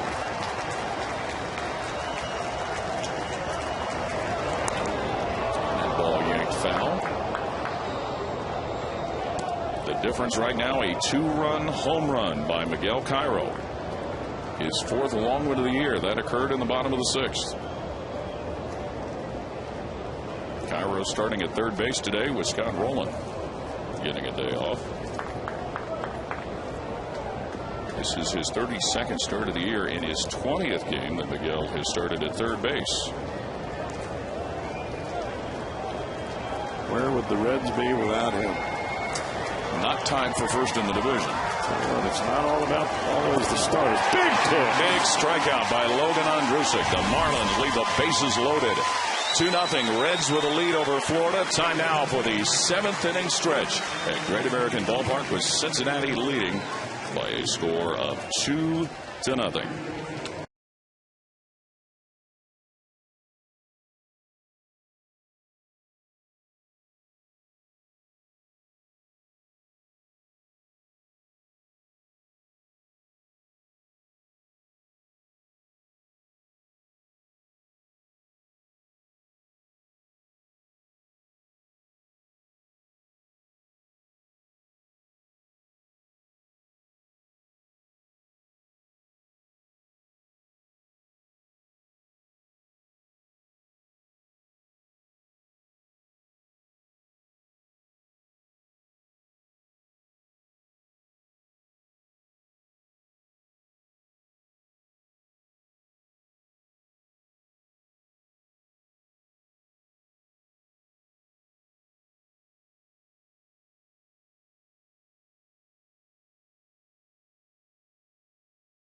Team celebration. The first 4,500 full-paying weekend guests this month will receive a Marge Schott bobblehead. This exclusive bobblehead features the former Reds owner, her dog Shotzi, and the 1990 World Series trophy. To learn more, call 513-765 or visit redsmuseum.org. Burke Badenhop, the right-hander that we saw in last night's game, is back out on the mound, 1-5 on the year. 31. This will be his 32nd ball game. 43 in the 3rd innings. 30 strikeouts. And he'll start the bottom of the 7th facing Paul Yanish. The Reds with a 2-0 lead thanks to a 2-run homer from Miguel Cairo that came in the bottom of the 6th inning. Now it's time for a little insurance. Badenhop. That ball bounced over the head of Helms and into left field for Paul Yanish's first base hit of the afternoon. Helms was playing him in close there at 3rd. looking for a bunt after that heck of a squeeze last night. He bounces this baby right over his head. Had he been playing in normal position, a routine out. Well, looky here. Last night's winning pitcher, Mike Leake, is going to pinch hit for the Reds. And this may be nothing more than just a bunt situation. Well, I'm going to tell you what now. Last night, Mike Leake did get a sacrifice bunt down and then reached base on an error by the pitcher and delivered a base hit single to score a run. And there he is showing bunt, and he gets it down, but it'll bounce foul. Checking the Cubs and Cardinals. They are in the 4th inning at Busch, and the Cubs with a 5-1 lead over the Cardinals. So Cincinnati takes care of business here. If the Cubbies hold up their end of the deal, the Reds could be back in first by a game. We all knew it was only a matter of time. I didn't know it was going to be 2 days, but right. That big hit last night for Mike Leake. He's 16th of the year. Of course, Dusty Baker, when you think about it, they're operating in some cases short a position player, with Juan Francisco being sent out today to Louisville to activate Homer Bailey. And they're operating short a pitcher with Johnny Cueto still serving his suspension. right. Yanish at first. Leake pulls the bat back. Well, the thing that you have with Mike Leake is if something happens where he fouls off a couple of pitches or he makes a mistake with the bunt, whatever, and he gets down to a position where he's got to swing the bat, you still have an option at the 3rd strike. He's just not an automatic out. 1-1. Okay, call the strike. He pulled it back. So now 1-2 for the young man out of San Diego. Well, you couldn't really tell if that was a strike or not. As much movement as Badenhop has, ball moving all over the place. Now you're going to have to swing the bat. Badenhop 2/3 of an inning last night and 1 strikeout. Otherwise, zeros in his relief stint. He pulls back and he'll pop this one. Ramirez backing, charging Morrison, and Logan Morrison has it for the first out. So back to the top of the order and Brandon Phillips. Well, that definitely did not work out the way the Reds had planned it.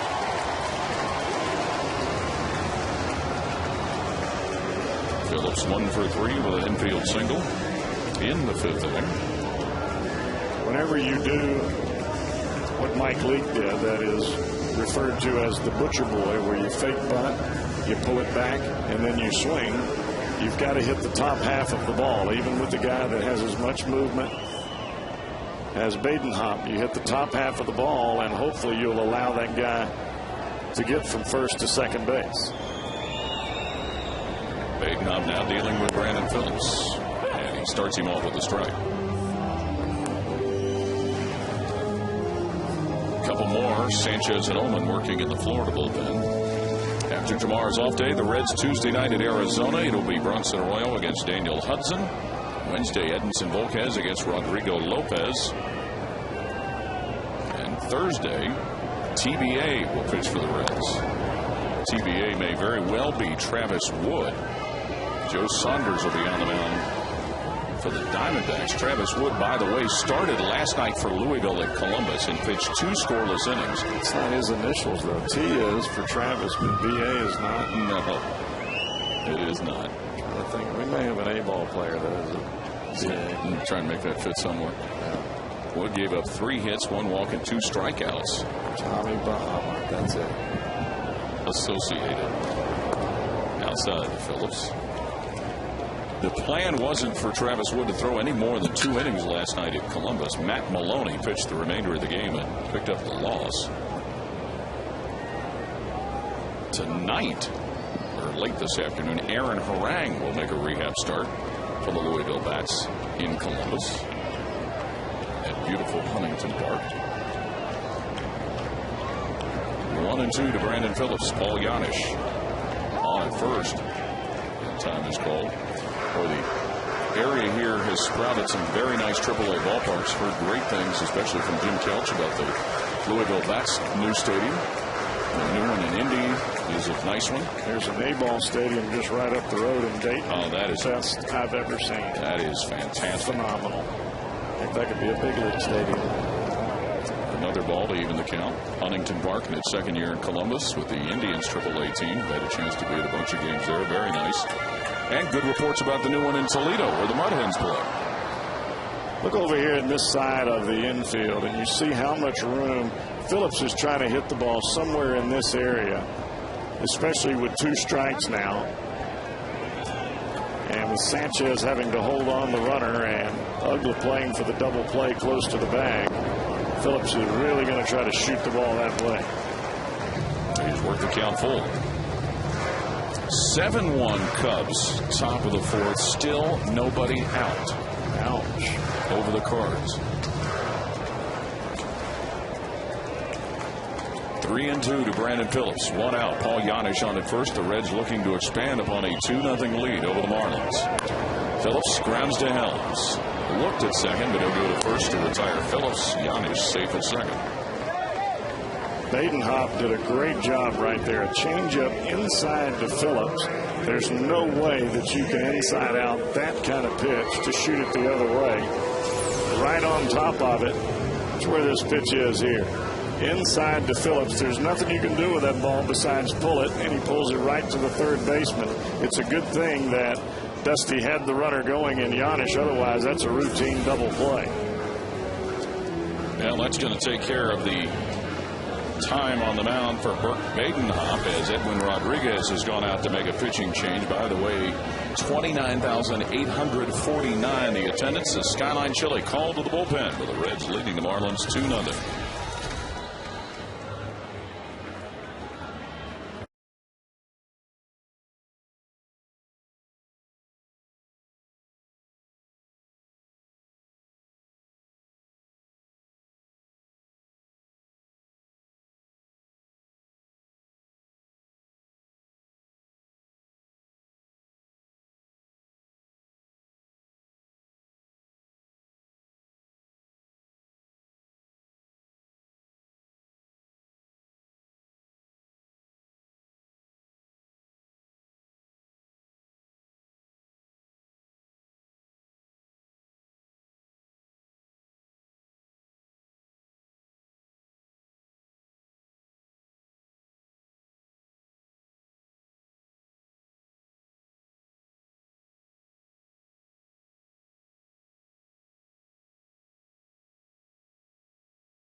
Of the bullpen. And he is a left-handed specialist extraordinaire now in his 57th ball game.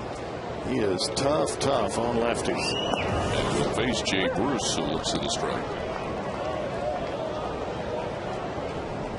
Bowman appeared on Friday here at Great American, an inning.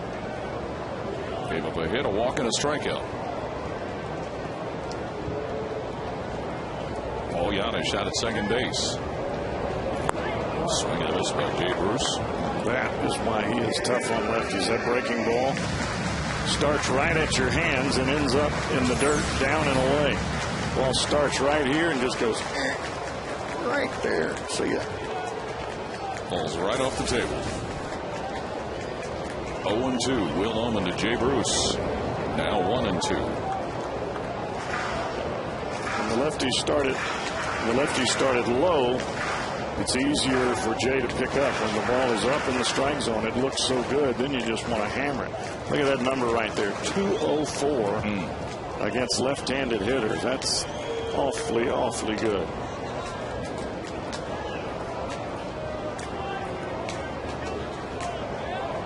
Of course, he did have the 15 home runs. That's usually when you hang that breaking ball.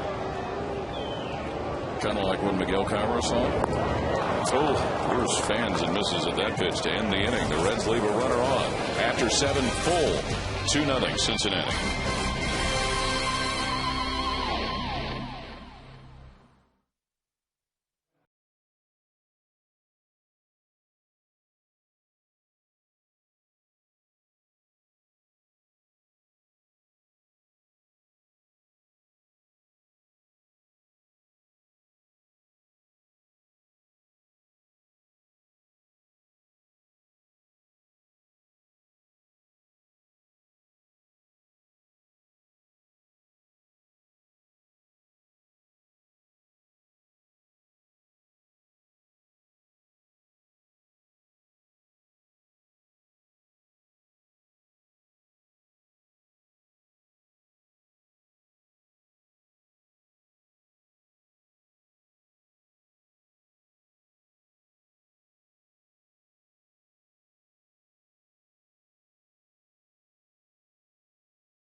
Homer Bailey started out the ball game with fastballs for strikes down in the strike zone, and he just kept on pounding the bottom of the strike zone.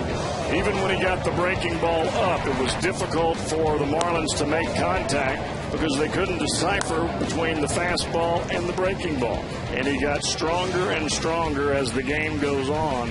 That tells you Homer Bailey is back. Yes, he is. 1-2 his record, in line to get his second win. Carl in Cincinnati with a question in our interactive day. Do you remember when relief pitchers used to come in on golf carts? When did that stop and why? You never rode in a golf cart, did you? Don't think so. They used to do that, I think, in New York, I believe. One of the big time stadiums, and I think it was a sponsored idea. And I think it just became kind of unathletic to come in on a golf cart.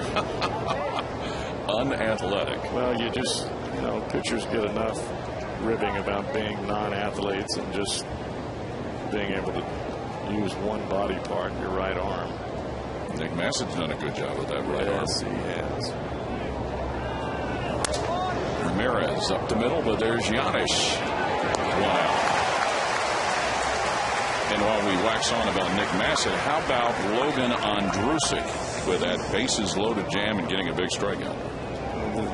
The thing about Ondrusek that he has improved upon the most is facing left-handed batters. And when you're a right-handed pitcher coming out of the bullpen and your manager is not afraid to leave you in there to face a left-handed pinch hitter, you're doing something right. When you can get left-handers out in crucial situation, you are on your way to doing the job in the bullpen. Ondrusek struck out pinch hitter Chad Tracy with the bases loaded in the 7th inning. Logan Morrison, 1 for 3, a single in the 3rd, his positive mark today.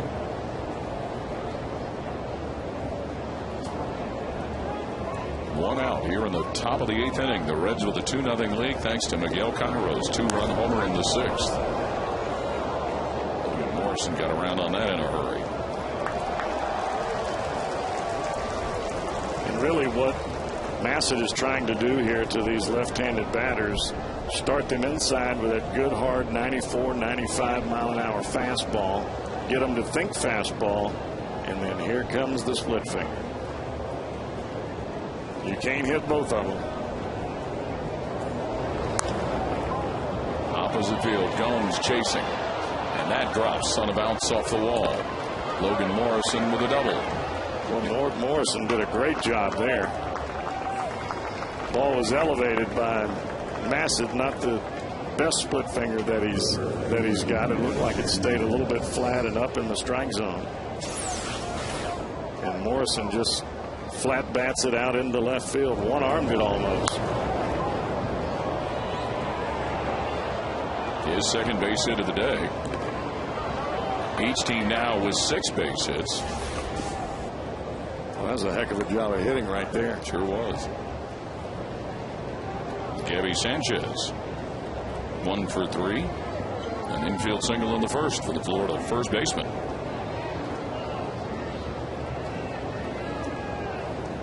So Nick Massett trying to bear down here with a runner on and 1 out.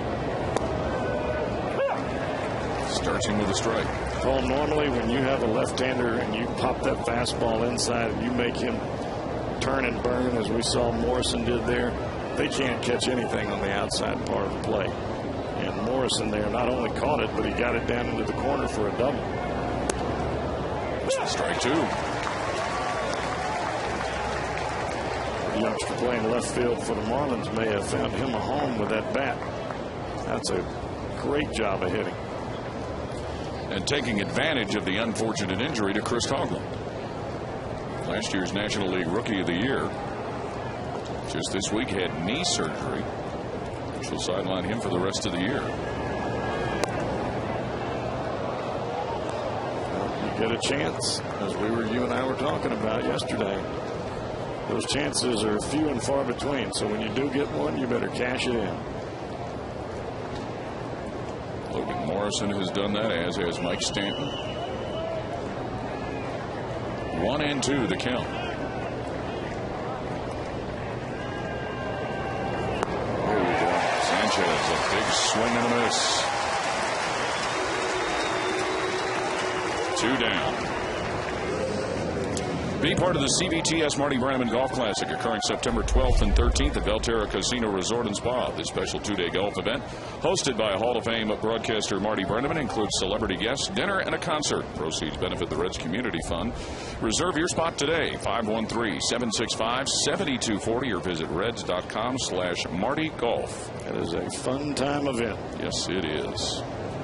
And that was a big strikeout by Nick Massett for the second out of the inning. Well, he made a great adjustment on the breaking ball.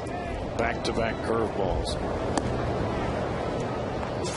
First curveball he throws him is high. This one starts at the head of the catcher and drops straight down. And you can see Sanchez go all the way down to the back knee as he finishes his swing.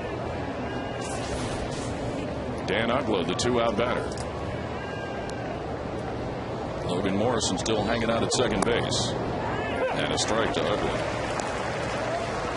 92-mile-an-hour slider right on the outside corner. That ball doesn't break much, but it breaks just enough to stay off the fat part of the bat, as we saw Hanley Ramirez swing at that on the first pitch to start the inning. Hit it right to the shortstop, Yanish. 1-2. That's a curveball. You like that, huh? Now, you don't want to throw that pitch there again. You want it to bounce this time. If you come back with it, you want it to bounce right on top of home plate. You throw the first one in the mitt, you throw the second one in the dirt. You want him to take a hack.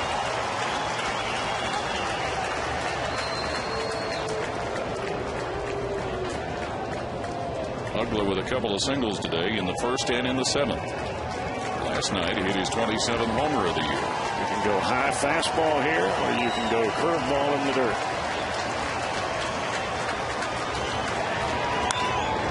Popped up.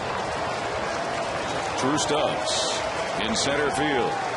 Has it, and the out is the third of the inning for the Marlins. 2-0. Reds with a lead after 7.5.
reusable grocery bag thanks to Biz and Oxidol. Join the Reds for exciting baseball and the opportunity to go green with this great bag. Purchase your tickets today at 513-381-REDS or visit reds.com. That'll be when the Reds come back home. They hit the road after today's game. Bottom of the 8th, Cincinnati a 2-0 lead over Florida. And Brian Sanchez, the new hurler for the Marlins. He'll start off with Drew Stubbs. Breaking balls early, fastballs late. That's what we saw from him the first go-round, and I would assume the same this afternoon. Sanchez was in the Friday game. 2 innings, a walk, and a couple of strikeouts. Came up from their AAA team after a hamstring injury suffered in early April. Slow roller, Helms throwing. Just gets Stubbs for the first out. Fastball, split finger from the right-hander Sanchez. He keeps the fastball down, moves it from side to side to keep himself out of trouble. You can see the split finger there as Stubbs beats it right into the ground. Helms, if that ball doesn't roll back into his glove, he's not going to get a throw off with Stubbs hustling as much as he was there. Johnny Gomes will be the batter. On twice today, a walk and an error. The difference right now, a 2-run homer in the 6th from Miguel Cairo. Giving the Reds a 2-0 lead. We want to take an opportunity to wish an early happy birthday to a big Reds fan, Estella Reese. Her birthday is coming up later in the week when the Reds will be out west and playing in the late hours. But Estella, happy birthday. She any kin to Della Reese? Different spelling. You a Della Reese fan? I've just heard of it. I think she's on TV. Sang a few songs in her time. 1-2 the count. Skip throws strikes. He does. Come out of the bullpen and you throw strikes and don't leave the ball in the middle of the plate. Got a pretty good chance.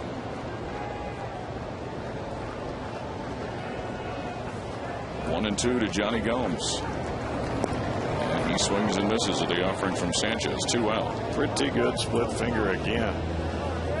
He's got some definite action on that ball as it starts up high and then just dives.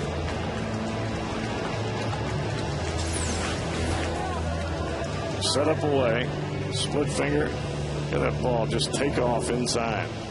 It's not the velocity, it's the arm action. You're swinging thinking it's a fastball, and that baby comes up there dancing all over the place. Jim Edmonds, the 2-out batter.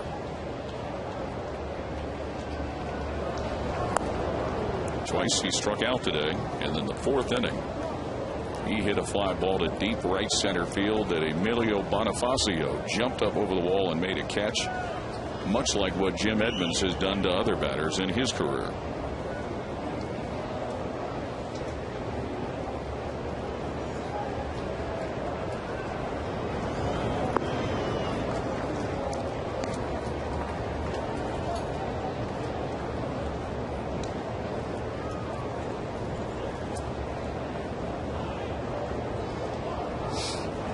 Sanchez from Beaumont, Texas. Checked by Jim Edmonds in enough time.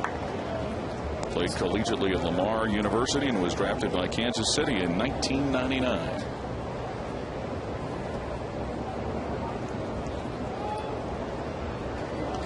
Two and 1 to Jim Edmonds. Started the game in center field, but then moved to first after Joey Votto was ejected.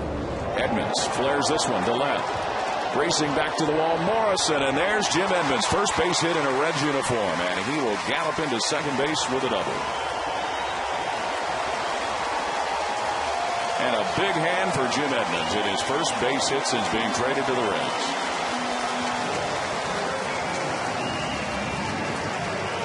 Well, I must say he was my pick to click.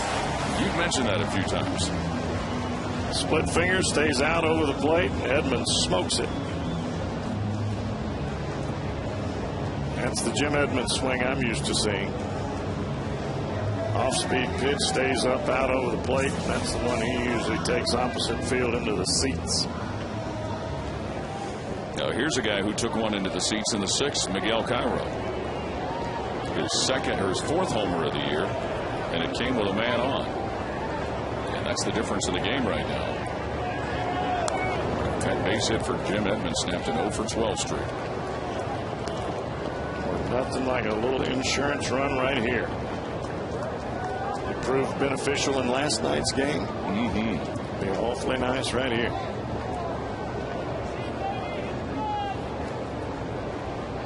Like Edmonds, Miguel Cairo, a former St. Louis Cardinal. Speaking of them, they trail 8-1 to the Cubs. And that game is in the bottom of the 4th at Busch. 8-1 Chicago over St. Louis. No matter what position you're in that series, Cubs and Cardinals have been, that rivalry will never change. And you know firsthand, having played with the Cardinals. You can remember Sosa and McGuire going at it over and over and over again, back and forth, back and forth. 0-2 to Miguel Cairo, and he's gone on strikes. Reds leave a runner stranded. 2-0 Cincinnati after 8.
That's our John Morrell hot dog play of the day.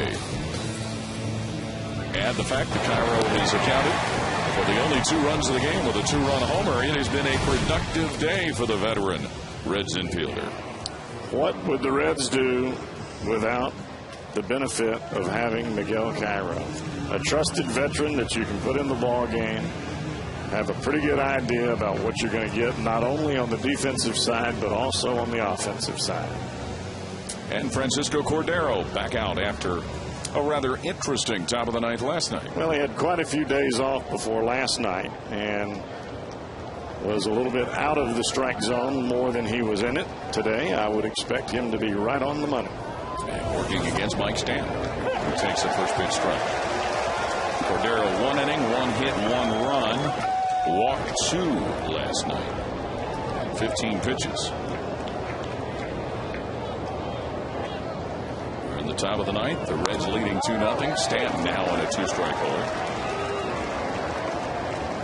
1 for 3 for this young man. And Jeff, we keep talking about he was called up from the minors, et cetera, et cetera. He was called up from AA when they brought him up. Very similar to Jordan Smith and the Reds bullpen. Totally missed the AAA activity. Hits that to right. Bruce watches it bounce off the fence at the Marlin bullpen. Here's a throw for a play at second base. Safe. Mike Stanton. Buried him. That kid can hit, can't he? Yes, he can. And that kid in right field can throw. Well, that shows you the reach of Mike Stanton on the breaking ball, down and away, and he just slaps at that ball.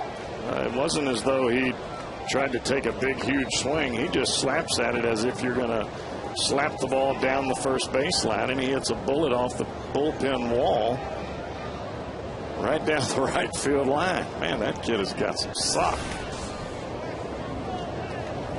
Wes Helms, the batter, with Stanton out at second. Ball one from Cordero. Helms 0 for 3. Looked at strike 3 in the fourth. Bounced out to second in the second. And a fly ball to Joey Votto in the seventh. Or excuse me, it would be now to Jim Edmonds in the seventh, as Edmonds is playing first base. Well, in this situation for Cordero, even with the runner at second base, he means nothing. The guy that's standing at home plate is the guy that you have to continue to get out. And fortunately, Cordero is at the bottom of this Marlins order. Helms trying right field. Foul ball.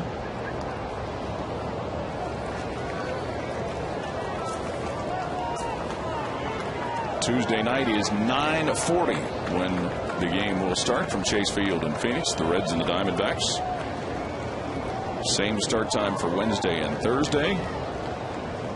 6:40 here, right? No, 9:40 here. Oh, yeah. I forgot. I'm trying to add some double subtract. If you happen to not be looking at the screen for a moment, you could hear from the reaction what that pitch was. Well, that is the pitch that is just a bit outside. And it may look like a strike, but that's not a strike. 2-2 to Wes Helms. Phillips gets it. The runner will move on to third, but he'll throw Helms out for the first out of the inning. Stanton on to third. Better adjustment there by Cordero after missing just a bit off the plate. Comes back right to the outside corner, gets the ground ball. And like I said, Paul, right now all you're trying to do is get the guys out that come to the plate. Emilio Bonifacio, the center fielder, is at the plate now. 0 for 3. Joe's bunt takes a strike. Made an outstanding catch on a ball hit by Jim Edmonds at the wall in right center. Well, that definitely saved a run, if not more. Corner infielders coming in close for the Reds. Check swing. Nope. You never know when Bonifacio is going to lay down a bunt to the third base side or take one with him down the first base line. And both Edmonds and Cairo not regulars at either position, so they've got to play in. Ball 2.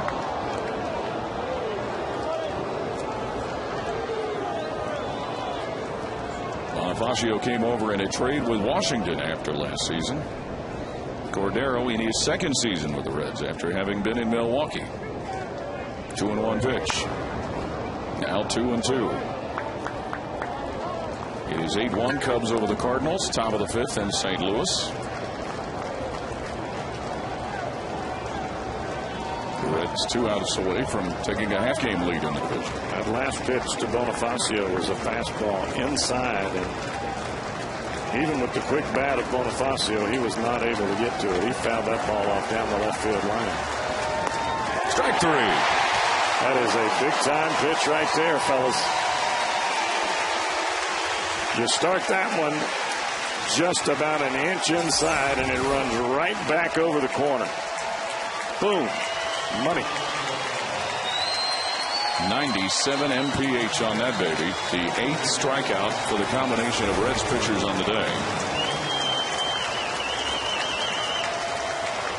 And Cody Ross has come to pinch hit for the Marlins for catcher Ronnie Paulino. Now this guy is an awfully good fastball hitter. Cody Ross I'm talking about.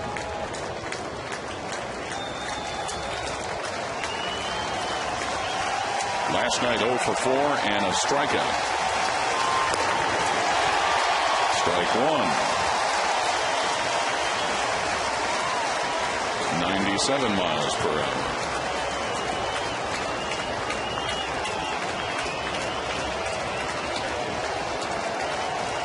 Stanton at third.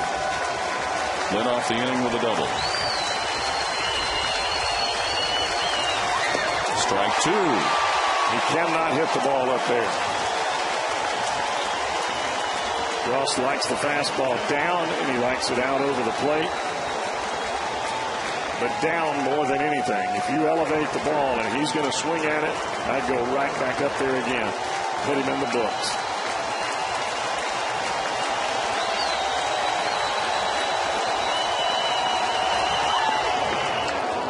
Still alive, Ross, on the pitch outside. That's an adrenaline pitch right there. Meaning too much. You got the fans standing and cheering, and your heart's beating about 100 miles an hour, and you rear back and hold on to it just a tad too long. 1-2 to count the pinch hitter Cody Ross. There it is. Still 1-2. Now you got to get it just a little bit higher, or now that you've got the swing there, you drop the breaking ball. All of those pitches, 97, 96, back and forth. You've got his bat sped up. If you throw him a breaking ball, you got to bury it. Can't be something that's just going to roll up there. It's got to be down in the dirt for a swing and a strike three.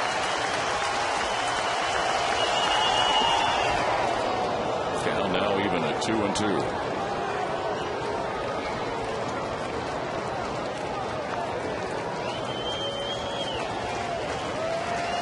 Cordero last night able to finish everything up. Maybe a slider right here.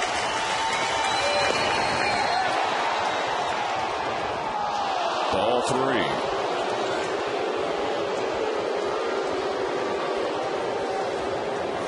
So after getting ahead in the count 0-2,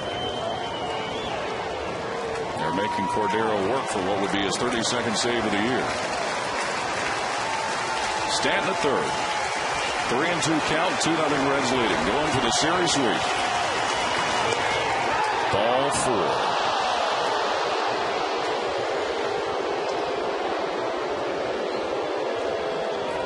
The first walk issued by any of the Reds pitchers this afternoon.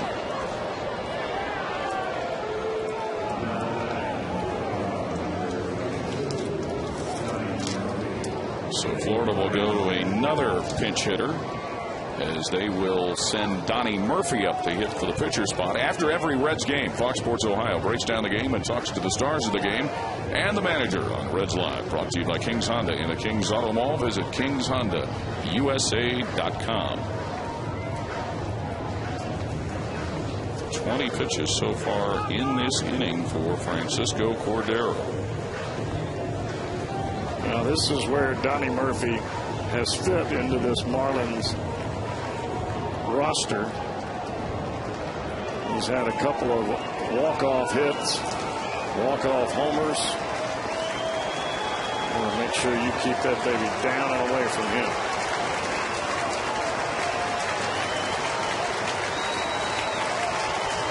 Two for 10 on the current road trip for the Marlins. Donnie Murphy strike from Francisco Cordero. Breaking ball right over the heart of the plate. That's what you want to do. You want to get ahead right here. Stanton at third base. Ross at first.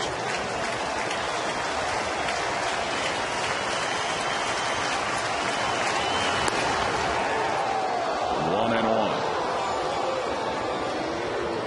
Murphy, a non-roster invitee to training camp. He's spent time with both the Kansas City Royals and the Oakland Athletics in his career.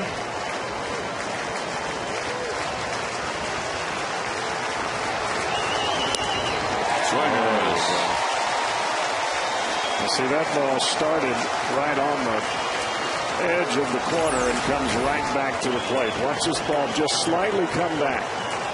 That is a perfect pitch. The pitch before, he started too far outside. Strike three. 3-game sweep for the Reds over the Marlins. And for the moment, a half-game lead in the National League Central as the Reds beat the Marlins 2-0, and Francisco Cordero closes the door. Cordero adjusted his sidelines today, and he comes back with a money pitch right there for both strike 2 and strike 3. Not only is that a strike, it's right at the hollow of the knee. It's right on the outside corner, splits it in half. You're not going to swing at that because you think it's a ball, and you're not going to hit it because it's 97 miles an hour. Impressive relief work by Cincinnati and Francisco Cordero. Following up an impressive starting assignment by Homer Bailey. Miguel Cairo's 2-run homer, the only tallies of the game. And the Reds beat the Marlins 2-0. We'll be back on Fox Sports Ohio.